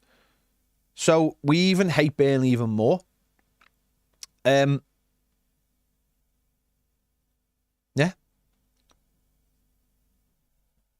If Fletcher's a Burnley fan, then he's gonna have problems, isn't he, next season? Maybe he's like an agent. Maybe he's been kidding us on all this time. Maybe Fletcher's a genius. But I can't bear Burnley. I just can't bear them. Whammy Spoon says, what's a Burnley? Danny Church says, hate Burnley and Leeds. That is the right answer. The question could be anything. The right answer is hate Burnley and Leeds. Rod Ross says, Fletch said he had family in Burnley and has a soft spot for them. Nothing else bad. There you go. Luke says, I simply don't care for Burnley.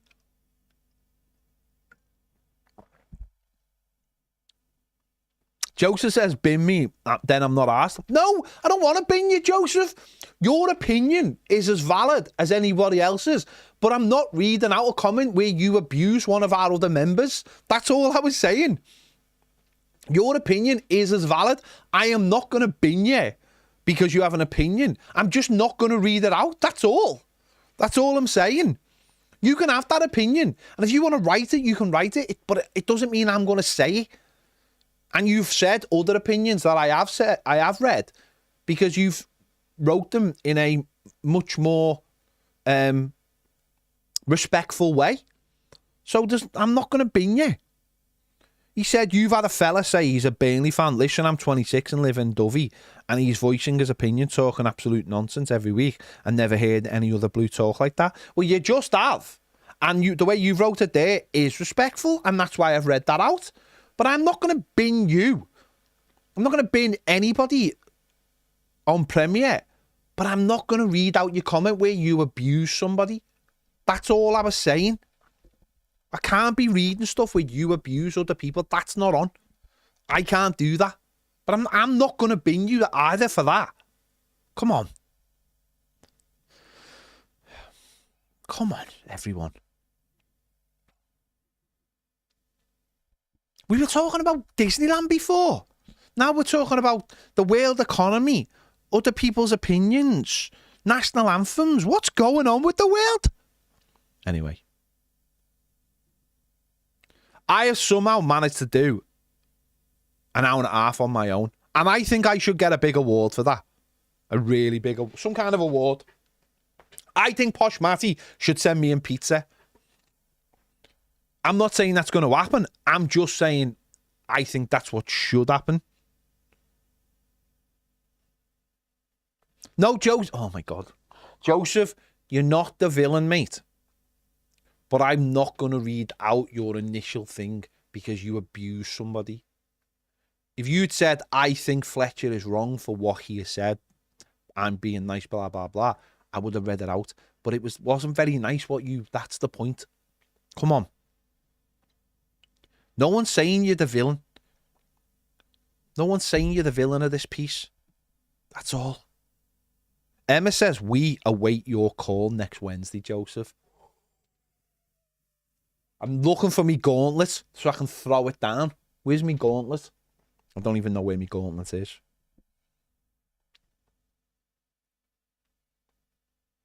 Danny says, I just lower the volume when he's on. Luke says, I like these ones when you're on your own. They're jokes. Danny Chase says, go for another hour and a half. Or I have to do work and I finish at 3. Emma says it's Ped left to his own devices. That's what's going on. I personally think you like these shows, Emma. Because number one, it's just me. And I'll be honest. I think that's how you like it. And I just like these shows. These are fun. We can get into different stuff. I don't think these shows should always be about football. I think they should start with football. But I think they should get into different things. Basically. So that's what we've done. I can't believe James took the entire day off. In fact, I was cheated today because what happened was, last week, James said, I'm going to darts. Can I have the day off? Baz said. Baz did the old ask your dad because he'd asked Baz first. Right.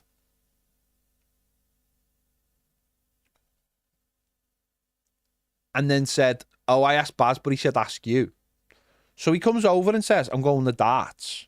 Can I have next week off? And I'm thinking, Thursday, yeah, sound. And then yesterday it's revealed to me that Baz is on the overlap. So suddenly I've given James the day off. And Baz is going the overlap. Baz knew he was going the overlap. I didn't know he was going the overlap, and I've given the lad the day off. So instead of Baz saying, no, you can't have it off because I'm going the overlap, he's let me make the decision, not knowing that Baz wasn't here.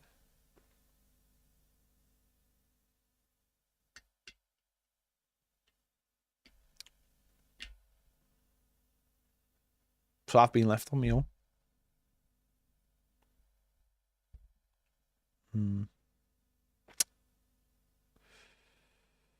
There you go. Kieran, you spelt my name wrong. Which is weird, because if I was going to darts tonight, I'd want tomorrow off, not today. But maybe I'm just showing me age.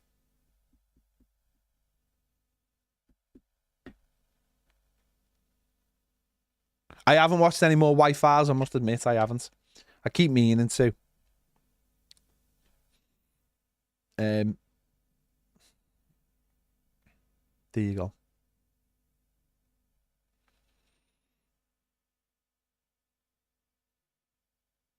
Right, let's have a little look.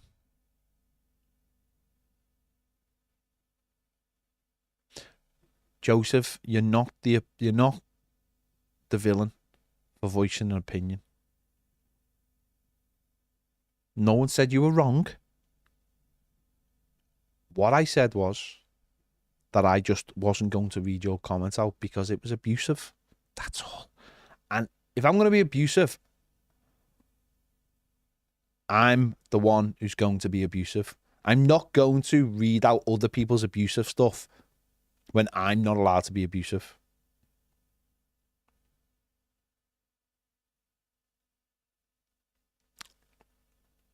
Yeah, so basically with James, I was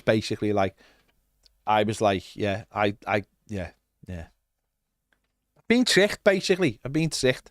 Baz wanted me to be the bad guy and not give him the day off, basically. But because I was not told. But you know what? I think it's worked out sound. Baz is playing with Carragher. I'm doing a good show with you guys and getting some really good interactive, good feedback. Hang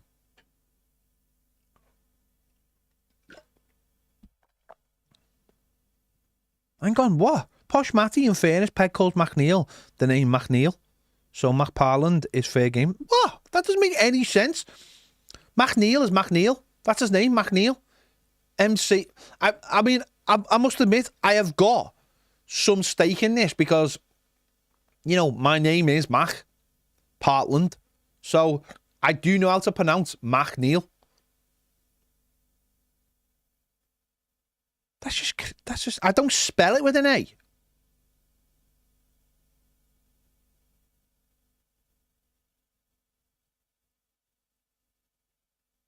Moyes 1878. I mean, I've been coping for an hour and a half, so I think I'm all right, mate.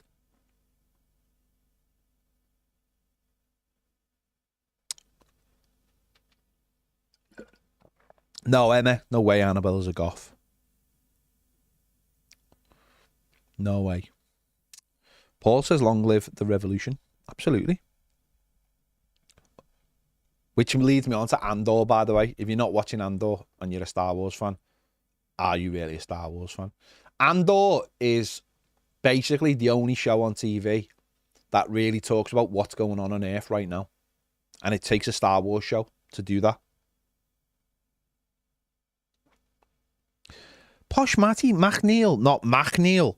McNeil, for me, is McNeil. What the hell are you talking about? Steve P, you're absolutely right, mate. The overlap is scared to have me on. Baz is scared to let me go on because he knows they'd never invite him back if I went on.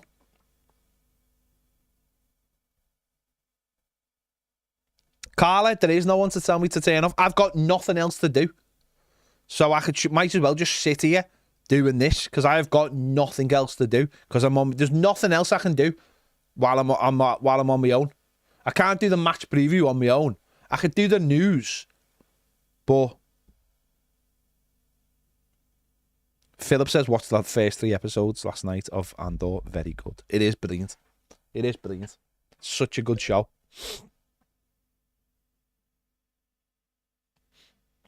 Steve P says, what's going on with you and them? Do they specifically say for you not to go? Slacking. No, they've never asked me to go. They've asked Baz. Baz is the nation's sweetheart, isn't he?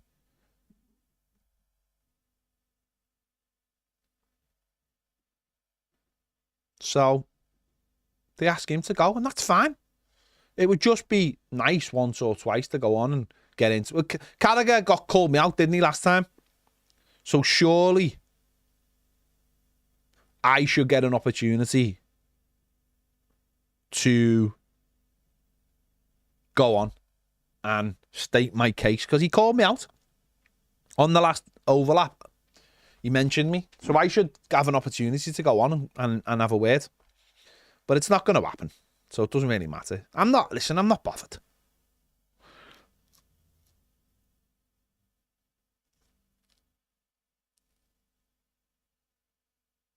Moyes, I did the show before, mate. At the top, look, you can see it there. Look. There you go. Available now. Enjoy t-shirt. There's a better one. There's a Moyes one, a Seamus one, and a Pickford one coming soon.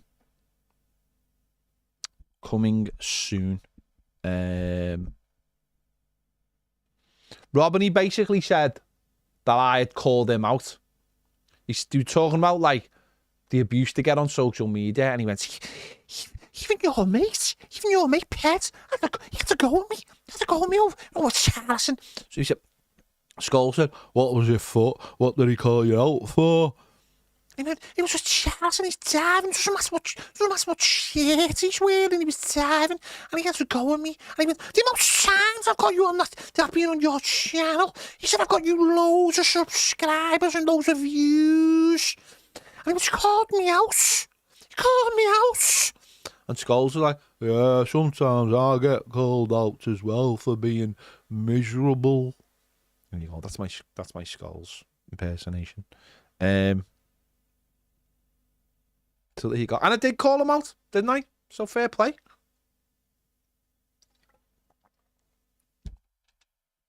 There you go.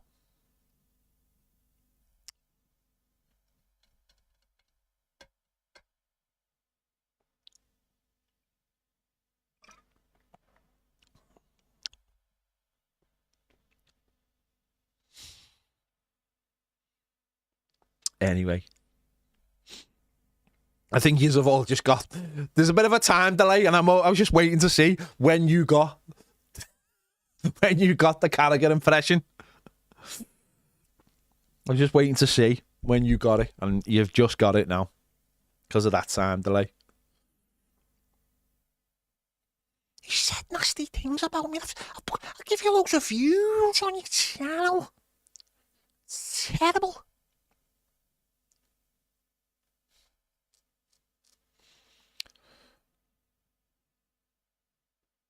Right, I'm going to give Premier a little refresh, see what's going on there.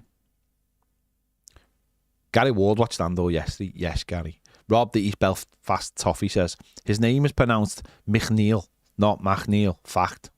Whatever. Scousers, McNeil. Dwight McNeil. It's how quickly you can... The thing in Liverpool is, right, it's how quickly you can say a name. That's the thing about Scouse accents compared to other accents. Is like, it's how quickly you can say that name. So it's Dwight McNeil. That's it. That's that. There's no... We don't go, Dwight McNeil. It's Dwight McNeil. So whatever it ends up as, that's how we pronounce it, Dwight McNeil. I don't even know what I'm barely saying there. It's just Dwight McNeil. Do you know what I mean? Dwight McNeil. There you go. Yeah, cuz.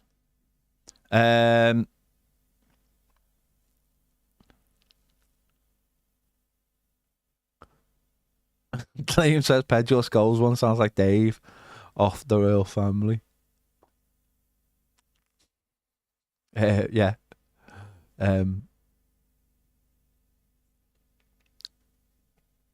Hey, Bob. Have you got any of the ham?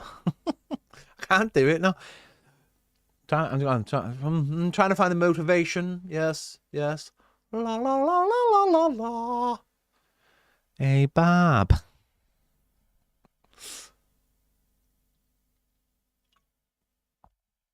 Voltage's Ped versus Carragher on Misfits. I think he's probably got the... I've probably got the weight, but he's probably got the fitness. Philip says, I had Duncan Ferguson top in similar style to Njai one back in 95. Well, that's what they're based on. Basically, bootlegs. Annabelle said she wants a music chat, but I'm not really into music, so not like massively into music. So my playlists are like 14-year-old girls' playlists.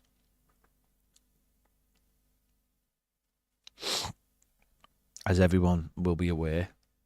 But that's fine. Everyone can listen to what they want. You'll come up with all this like that cute, cool music. As long as it's not the 1975s, because they're dross. I think we're all of that opinion. They're probably from Burnley. Are they from Burnley? Probably. Yeah.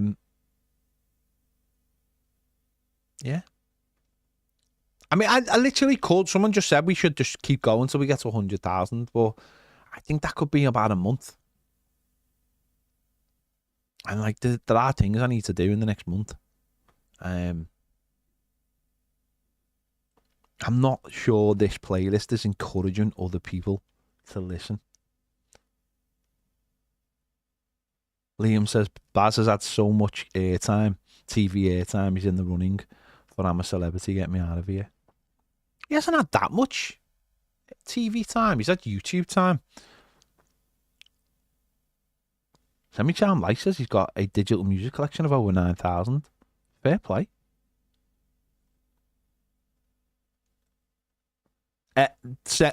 Annabelle, yes, my friend. Absolutely. You're spot on. Don't listen to what Emma says, because Emma doesn't know, right? One of the greatest writers on the planet right now, Annabelle. You are absolutely spot on. Spot on. Once again, Emma proven she's a goth. Gothed up, listen to her goth music. Probably got the Cure on as we speak. Whilst Annabelle is listening with a little bit of class. Good stuff. Right. An hour and 42 minutes. The coffee has finally run out. Right? The coffee is finally ran out. What would be your walkout song if you had a boxing match? Do you know what I'd probably like? I'd probably get like a something mixed together. Something mixed together.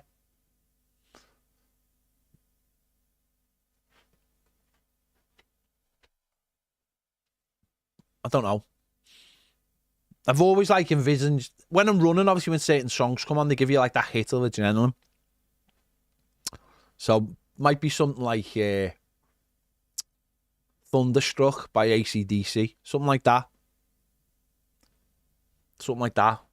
I mean, I love it in Thor Ragnarok when Immigrant Song comes on as well. Something like that. Something proper. Like don't like listen to AC/DC, but I do like them when I'm running. And like there's a few of their songs that just when you're running don't half pick you up. So I can imagine if you're running to like to a boxing ring or something, they could properly get you charged up.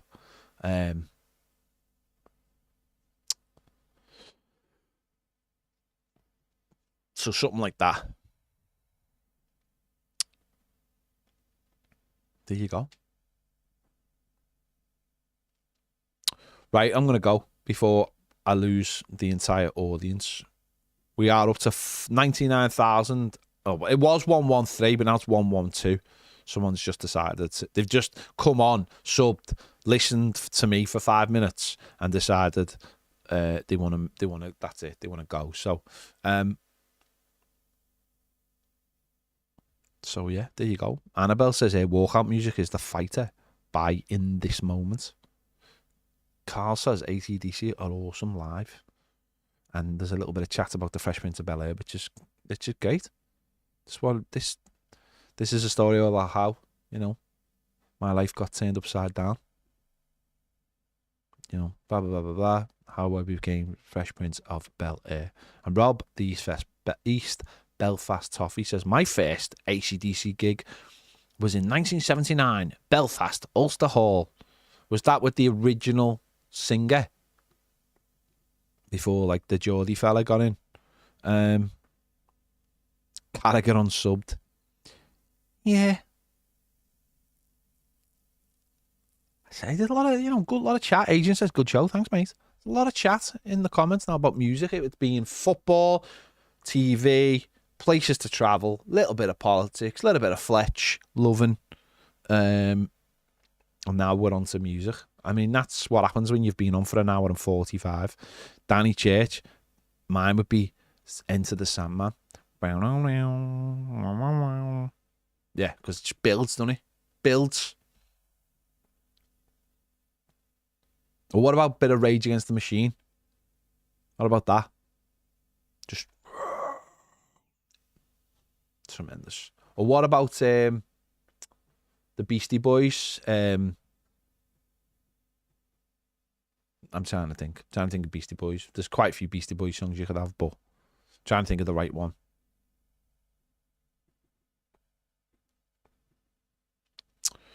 I just feel like I'm just sitting here. I just feel like I can't sort of go, but I know I have to.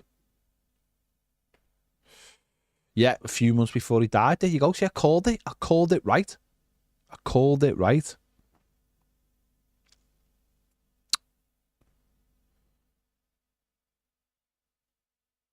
Moyes 1878 says, yeah, sabotage. But he says, end of this day, Ped, your show brings the Everton family together to chat. See, that's all I ever think. What I ever always think is when people go, just talk about music. I think, no.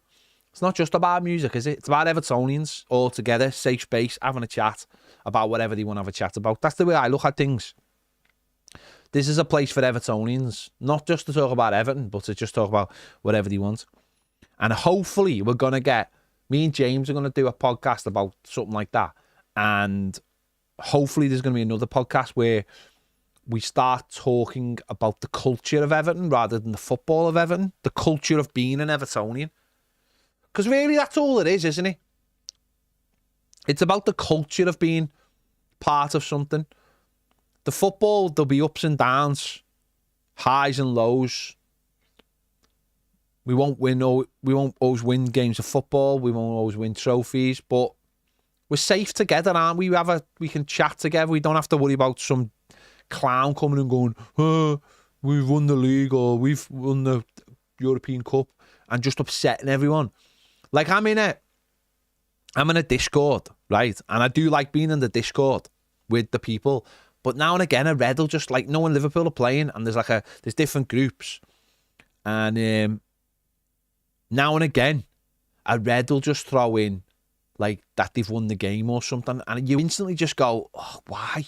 Do you know what I mean? You just instantly go.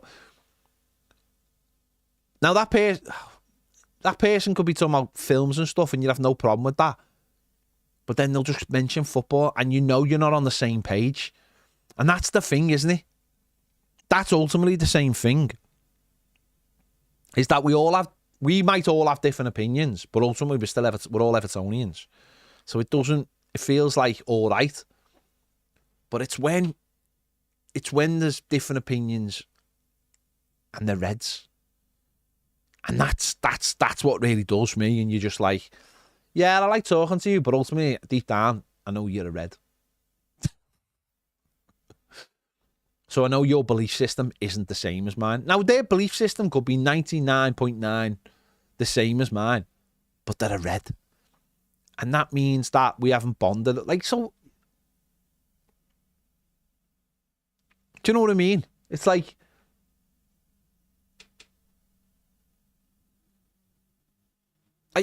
This is like, if you had two mates and one of them was like a Red, you'll have gone through things with the one that was a blue because you'll have shared those moments, whatever they were, good or bad. The Red will never have known those moments. And that's the thing, isn't it? It's like you can talk about, whatever game it was, good or bad, but if it's a bad one, they'll just laugh at you. And I can't have that.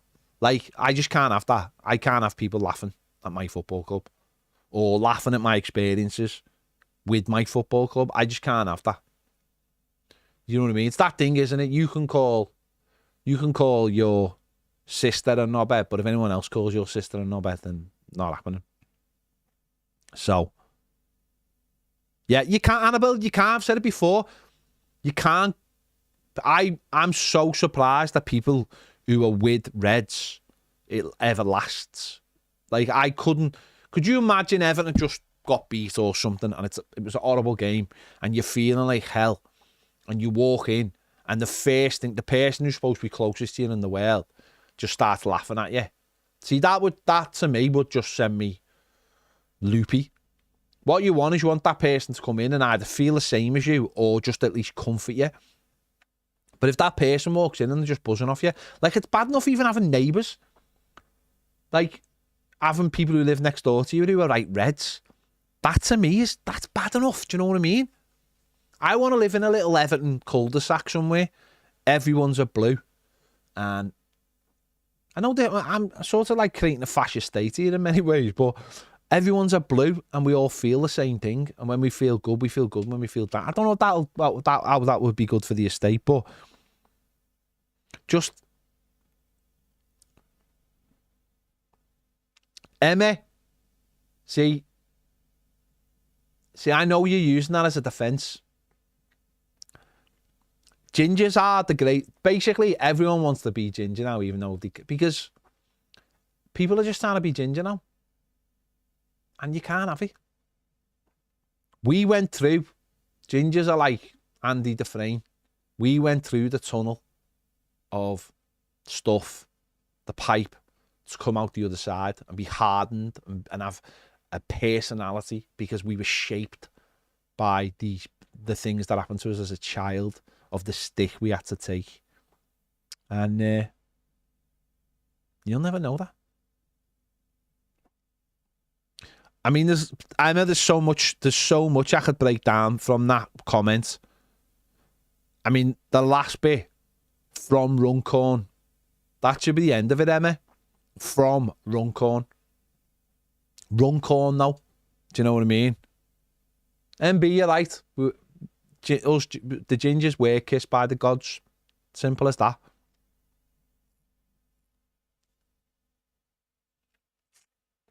Gingers were put through so much pain as a child that it's sink or swim. And when you become an adult, you just become hardened to it all. That none of that can hurt you anymore. You can take stick. You've got thick skin. You can laugh at yourself as well. Danny, you're right, mate. Just said it's like I post on Facebook about 40th anniversary of Munich game on my red mate popped up saying last time you really won anything. Exactly. It's like I put something up on Sunday when Ipswich got beaten. It was like, job done. And like Reds jumped on it, like like almost like I made sure I worded it right, so I didn't put safe from relegation. I worded it right, job done, thanks to the boss. And then like they're jumping on it. It's like, what's it got to do with you? Why do you need someone put something like, we're supposed to be in a bad spell, and you're supposed to be in a good spell, and you've won X amount of games, and he got the amount of games we've won wrong, by the way, and we've won these many games. I was like, yeah, but you're about to become the champions. And here you are on an Everton channel Twitter account thinking you're boss. And it's like, would you be asked? Like, if Everton were just about to win the league, honest to God, there'd be nothing. There'd be nothing that I would care about other than Everton winning the league. I wouldn't care. One tiny bit. It's mad.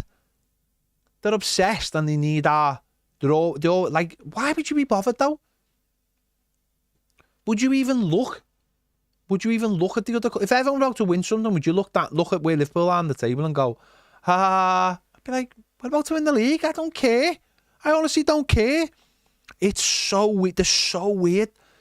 Like, And Everton have fallen into this trap, right? I'm going to do till 3 o'clock, 2 hours. Everton have fallen in this trap of being scared, so they don't talk about 95 or they don't, you know what I mean? Oh, 95. I was like, well, we know when. It's like, the other week, there's a league trophy in here. I put a picture on, and it was like, this is the last trophy Everton will have won at Goodison Park, right? Now, that's factual, isn't it? We all know that. And we've lived through that period, most of us, and some of us know about it, right? And that's us just going, this is the last trophy we won. We know, we've lived through it. We've had ups and downs. Not the last trophy we've won, but it's the last trophy we won at Goodison Park. It's been ups and downs, good times and bad times, different reasons why we haven't done more. But we know that. And then I seen like Reds jumping on it going, why would you even say that? Or embarrassing, or it's like, no. It's the truth though, isn't it? It's literally the truth. That is the last thing we won. And we all know that. There's no point hiding from the fact. The last time Everton won a trophy was 30 years ago. We know that. We know because we've lived through it. We can say that. Doesn't mean that we should look back at the 95 team and go, oh, we should never talk about them. Which it's like some people at the club have done that because it's the last time we won something. No, it's the last time we won something, yeah. But they did win something. So they deserve their... I hate that phrase. They deserve their flowers. I hate that expression. It's weird. It's weird. Eddie, we don't have a good relationship with any football club because we should hate them all. Hate them all. No,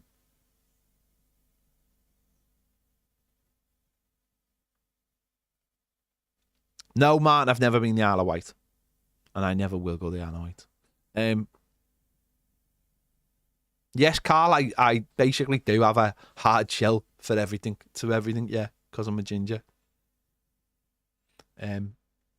But it is weird, and Evertonians sometimes play into it of like, oh, you shouldn't talk about that, because it's like, why? This is our history, isn't it? Good or bad, this is our history. You know, we put shirts up on the wall, and you'd go, well, what does that shirt represent? And it represents Tim Cahill playing for Everton, or Rooney. Well, Rooney left, that was the year he left, or whatever. Well, yeah, but he still played for Everton. Or, you know, we've got a Yakubu shirt up there. Well, what did he do that season? Scored some good goals. The shirt that's up, he scored at West Brom. And we like Yakubu.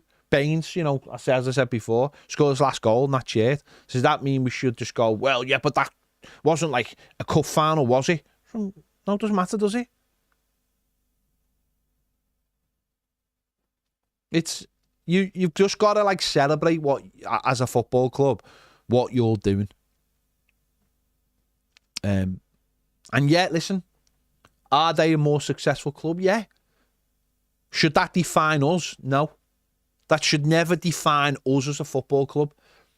In fact, the more they win, the only thing that should define us is trying to raise our standards. And that is what got lost in the Kenwright era of when they don't win anything, we should be happy. No. Well, when they don't win something, we should only be happy if we've won it. That should be our standards. But we certainly shouldn't be we have to, as I've said before, we have to get away, as annoying as it is. And, you know, Sunday will be a little bit unbearable. I would have liked them to have won it last night. Sunday will be a little bit unbearable, and Monday morning will be a little bit unbearable for some people. And when they have the parade, it'll be a little bit unbearable. But it is what it is. You know, the new people who are coming into this football club should look at that and go, that's where we want to be. They're the standards we want. That's the standards we should keep at this football club. Simple as that. But we shouldn't be like, as I said, we shouldn't be defined by their failures. We should be defined by our failures and our failure to grow as a club and our failures to build That's it.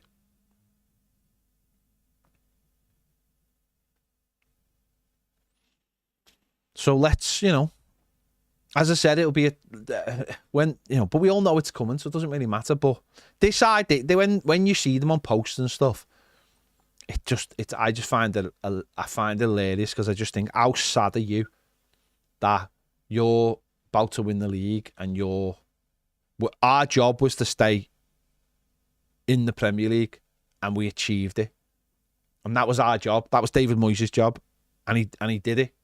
And we're not celebrating. No one's celebrating it, but you can say thank you for making sure that we got safe before the last couple of games of the season, so we can celebrate the stadium.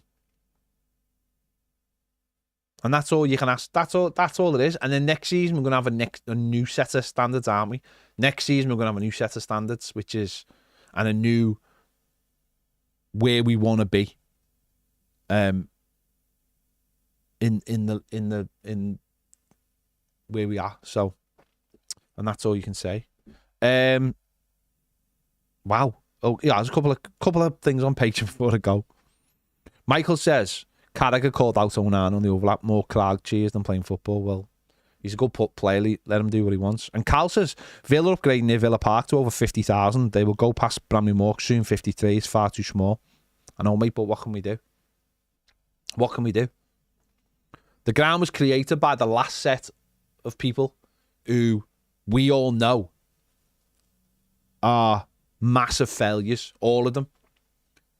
Baxendale, Kenwright, Macheri, Elston before them, failures, amateurs, small, very, very small, unambitious people. It's why I am the way I am about them, and I've been for the last 15 years. They didn't have any ambition to take this club forward. Any ambition whatsoever. I'm hoping that the new people do have ambition. Villa have room to grow and now have ambition because their owners are really, really wealthy. Very, very wealthy. Our owners have got to come in now and see how much space they can create. If there's any space to create, where they're getting rid of the big lazy boys, can create more seating, whether they can have a push for larger safe standing areas. That's what they've got to try and do. But again, there's nothing we can do about sitting here and going, someone else is building a bigger stadium. It's done now, isn't it? All we can do is push for more. Benjamin James says, Ped, I think you're doing a great job on your Todd. Fair play, mate. Even I'm not pissed off that you didn't read out my earlier comment because I have compassion. What was your earlier comment, Benjamin James?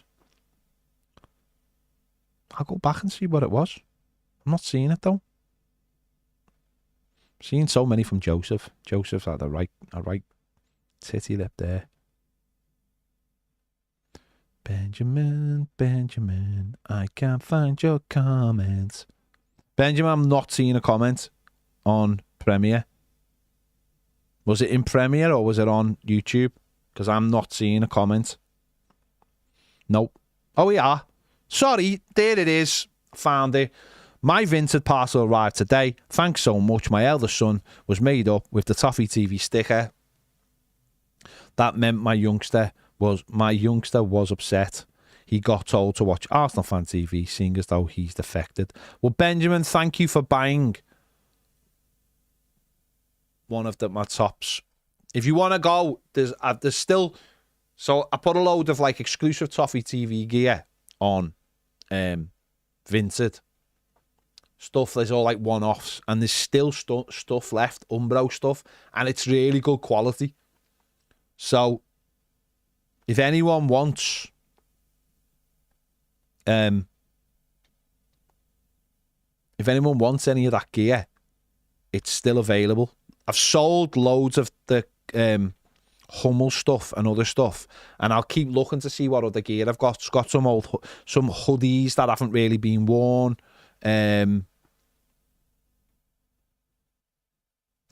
I'll put a link in the comments now. Hang on. There it is in the comments there. There's loads of Umbro stuff still available. They're only a five at a top, and the postage. The Ancelotti stuff, yeah, I'll get out the loft. If anyone wants to buy the Umbro stuff, it's still there. It's sound.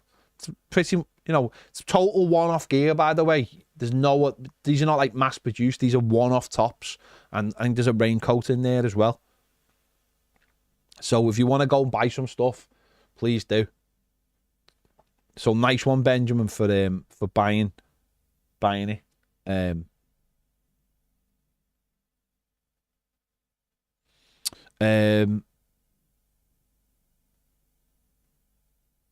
Yeah, the club does need a bigger stadium. It does need a bigger stadium, but what can we do? What can we do right now? All we can do is sell out, right? We can sell out the ground, and we can send a clear message to the owners that we need we need to do something to get more seats into this stadium. Now, the way to do that is, I think, there are certain areas of the ground, I think, like where the lazy boys are, that we could maybe get rid of them and get more seats. And then there's the safe standing area. But that would take more than just Everton. Well, that would take Everton to push for that. Paul Murray, Danny Church, Gareth Bailey, nice one for being members, my friends. So Everton would have to push for that to try and get it. But as me and Baz have said loads of times, right? The football club did say that this ground could go to 60,000. I think the club need reminding of that, and that needs to be said as often as possible on social media. Go back to the original thing where it said this ground could become up to 60,000, right? That needs to be put out there. Forget anything else, right? The lazy boys are the chairs, the big chairs that are taking up the space of about 5 chairs. But if Everton Football Club need reminding that they told us that this ground could go up to 60,000, they need to be reminded of that, and we need answers on that. Can this ground still go to 60,000 if safe standing, there was no limits on it? Everton have rewrote history on that. They've rewrote history.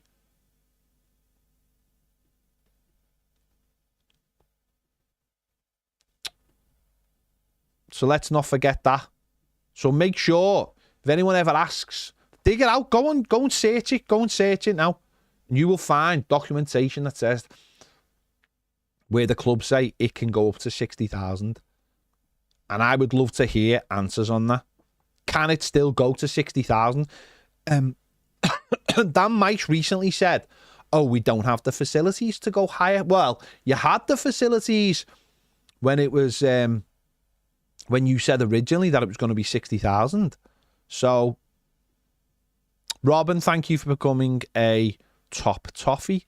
Thank you very much. I'm just trying to find...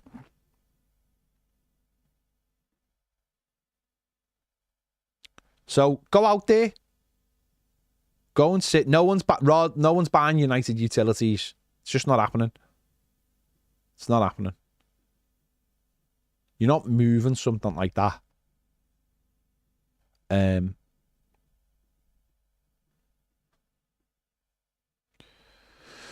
Right. I'm just looking for a comment.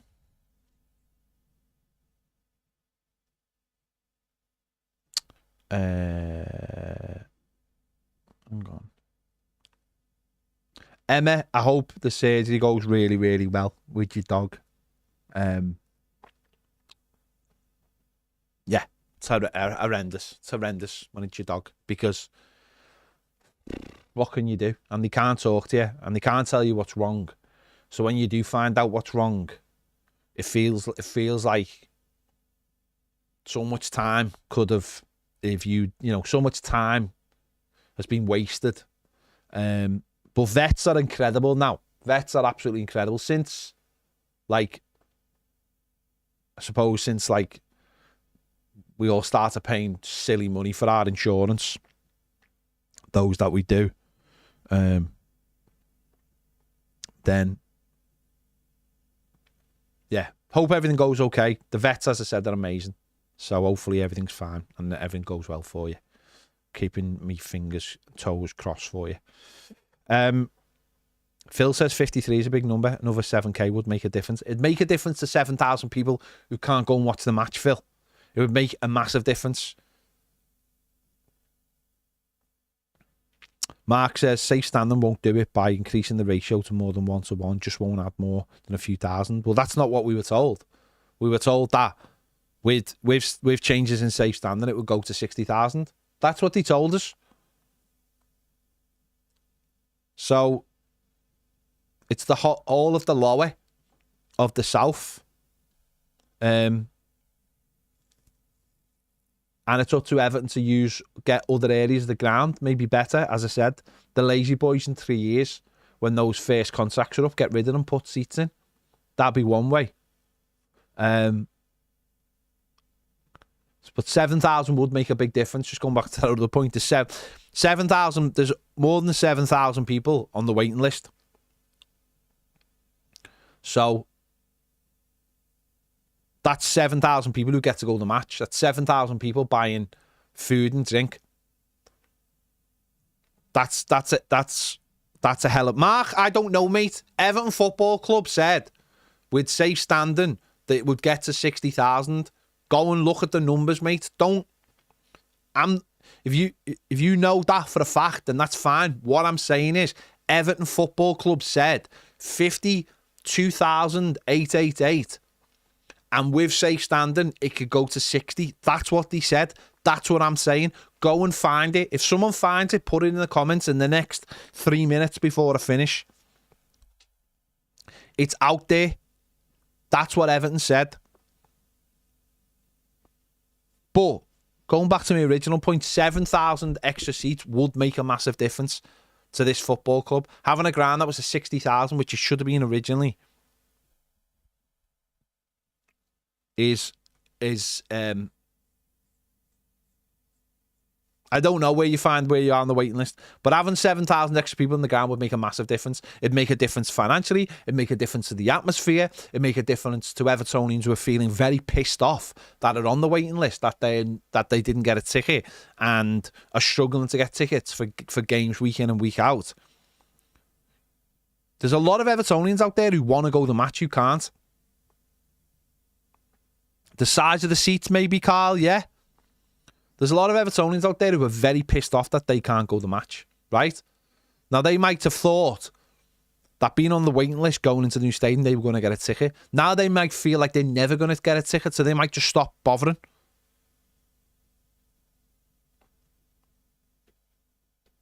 I don't think that the ground can be made bigger, by the way. And that's certainly what I'm not saying. I don't think the ground can be made bigger. I've heard people say, we buy this piece of land, we buy that piece of land, we can make it bigger. No, the ground will stay the same size, right? But Everton Football Club said that the ground would be able to be increased to up to 60,000. That's what they said. And as I said, people will not be on the waiting list forever. They'll just jack it in.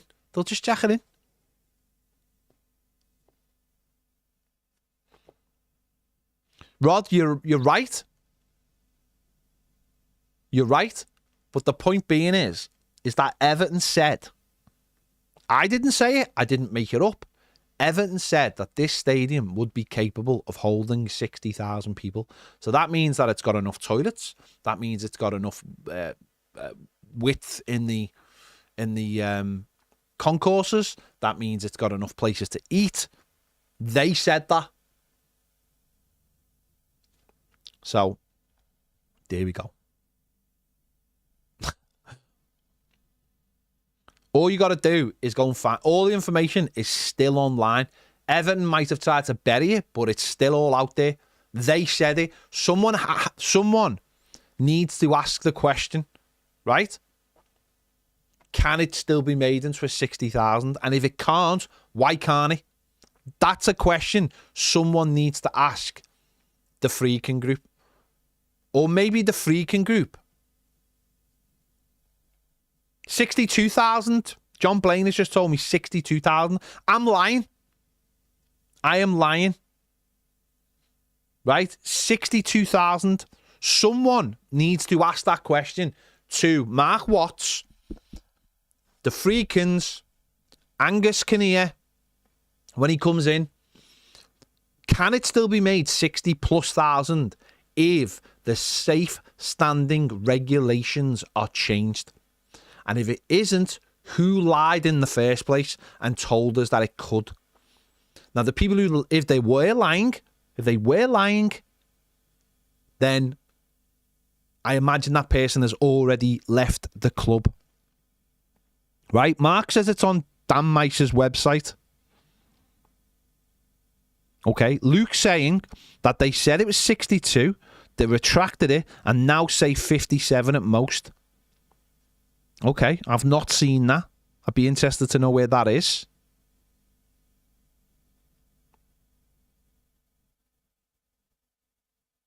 But people who are on the waiting list, now that we've moved, will just go, not going to do this anymore. Not going to be an Everton member. Not going to buy the official membership. Now, I don't know how much money Everton would lose, but that's not the point, is it?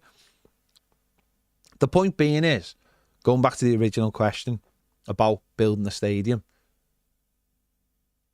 if you tell people it was 62, we remember. We're not stupid. We're not stupid. We do remember. This is definitely a question that needs answering by someone at the football club. But it's up to the fans to keep it going, I think.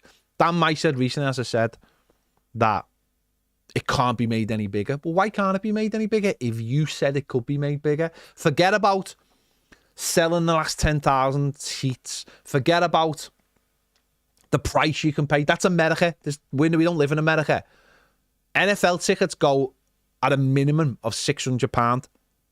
That will never happen in this country. Football will never get in a position in this country where the tickets are £600. It will never, ever happen. We are not franchises. We don't have more cities than we have football clubs. We have football clubs everywhere. Everywhere. You can't throw a stone in Liverpool without hitting a football club or the Northwest. They're everywhere. We've got more major football clubs in the Northwest and North Wales than they've got in North America. So someone has to ask that question. What is the point in having a waiting list that has got people who want to pay money? Who want to pay money, by the way. Not paying money when they could be in that stadium paying money. And the Friedkins should be moving heaven and earth, if it is a situation of safe standing, to change the safe standing perimeters then. Because that's money. That is literally money not going to the football club. It's not buying a season ticket. It's not going in the fan plaza to buy stuff. It's not going in the ground to buy stuff. It's not staying in the ground to buy stuff. It's not going in the shop straight after the game to buy stuff. It's not going into the shop before the game to buy stuff. That's money. Real money. And someone at Everton should give us an answer to that.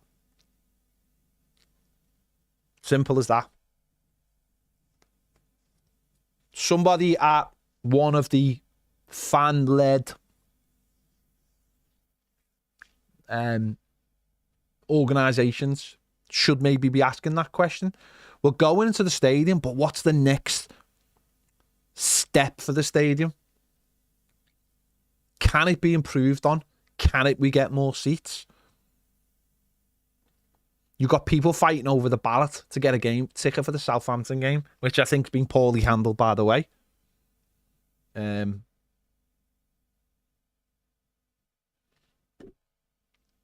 If the regulations don't need to be changed, which John Blaine does often tell me, what do we need to do then? Can we just say, no, we're having as many as we want down there? Emma says it's 30 million a season. That's what we'll miss. That's what she believes we're missing out on.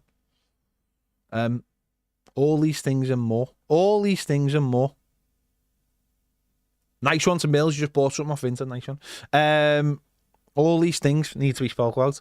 Maybe I'll put myself in a position where I can ask these questions. Maybe not. But once we're in that stadium, we're in the stadium. Let's go to the next thing. Let's not stand still. As Mark says, let's move on to the next thing. How can we make that stadium bigger? How can we get more people into that stadium?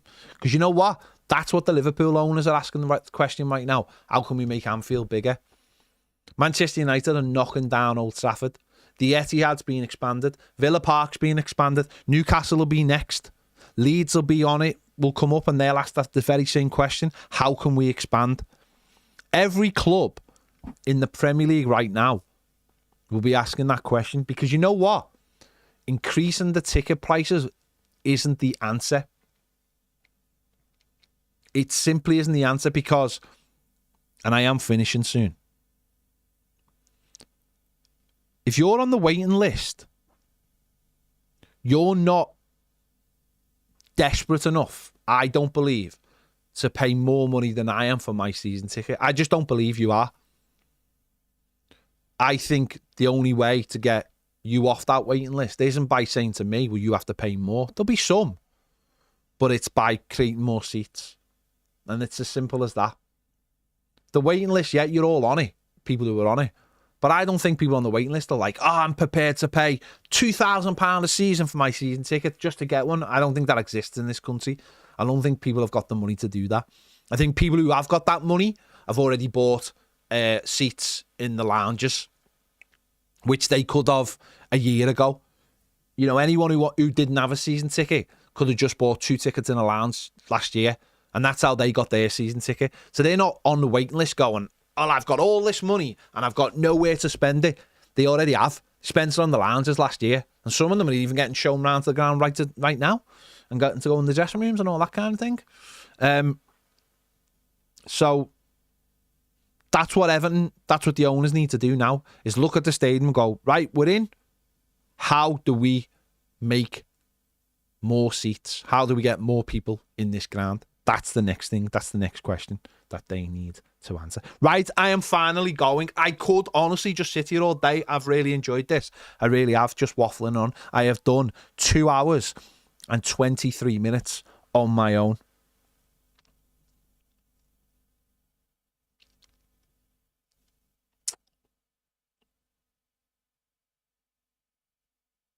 There you go. 2 hours and 23 minutes on my own. And I've enjoyed it. I don't mind doing these on my own. I think that's good. I've got no, as I said from the start, there's no one to argue with. So there's no one really, I can't really get myself into any trouble if I've got no one to argue with. We have spoke about so many different subjects and it's been great. It has been great. So, there you go. I have no idea what's happening for the rest of for the day, but there you go. Thank you for everyone who commented. Thank you for everyone who got involved. People are going to come on, find this video and go 2 hours and 25 minutes, and he's on his own. And we started talking about Kevin Thelwell. Remember that? That was incredible. There you go. And people think I couldn't do a 24-hour stream. I'd do it. I could do it. I'd say I could. I don't want to test it, but I think I could easily do a 24-hour on my own. There you go. Right. Look after yourselves. Have a good afternoon. And I'll catch you all later. See you later.